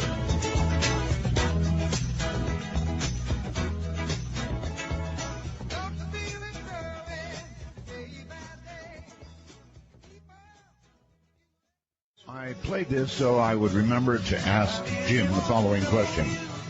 Jim, I wonder, before going back to the lines very quickly, we don't have much time left, actually, was there any sense ever given to you of a religion, worship, any sort of concept of God or a maker of any kind? It's a pretty important question. Well, that is an important question, and the answer is no. And that's all I know about that. And it's never been brought up to me, and I haven't asked. So maybe until then, I could sure share it with you if I can get into that depth with them further. If you have the opportunity, I would love to have that question put to them. And since you still get abducted from time to time, or pulled, as it were, perhaps you can ask all the way to Canada, and Mike. Mike, you're on the air. How are you doing today? I'm doing great. Terrific. Mr. There, I got a question for you there. In regards to the aliens, when you said that their message was to clean up our planet so that it's dying, did it ever occur to you that it's possible they might be trying to do the same thing in the background without our knowledge? What are you saying? That they are actually cleaning up our planet? Yeah, like in the background, like when we can't see it, they're kind of helping us along. Boy, one would hope. Jim, what do you think? Well, I mean, I know that they would like to see us come to a point where it would be in conjunction with them, so to speak, because of the technologies that would be given. And that's the best that I can answer that question. Okay. Colorado and Lynette. Lynette, hi there. Hello, Art.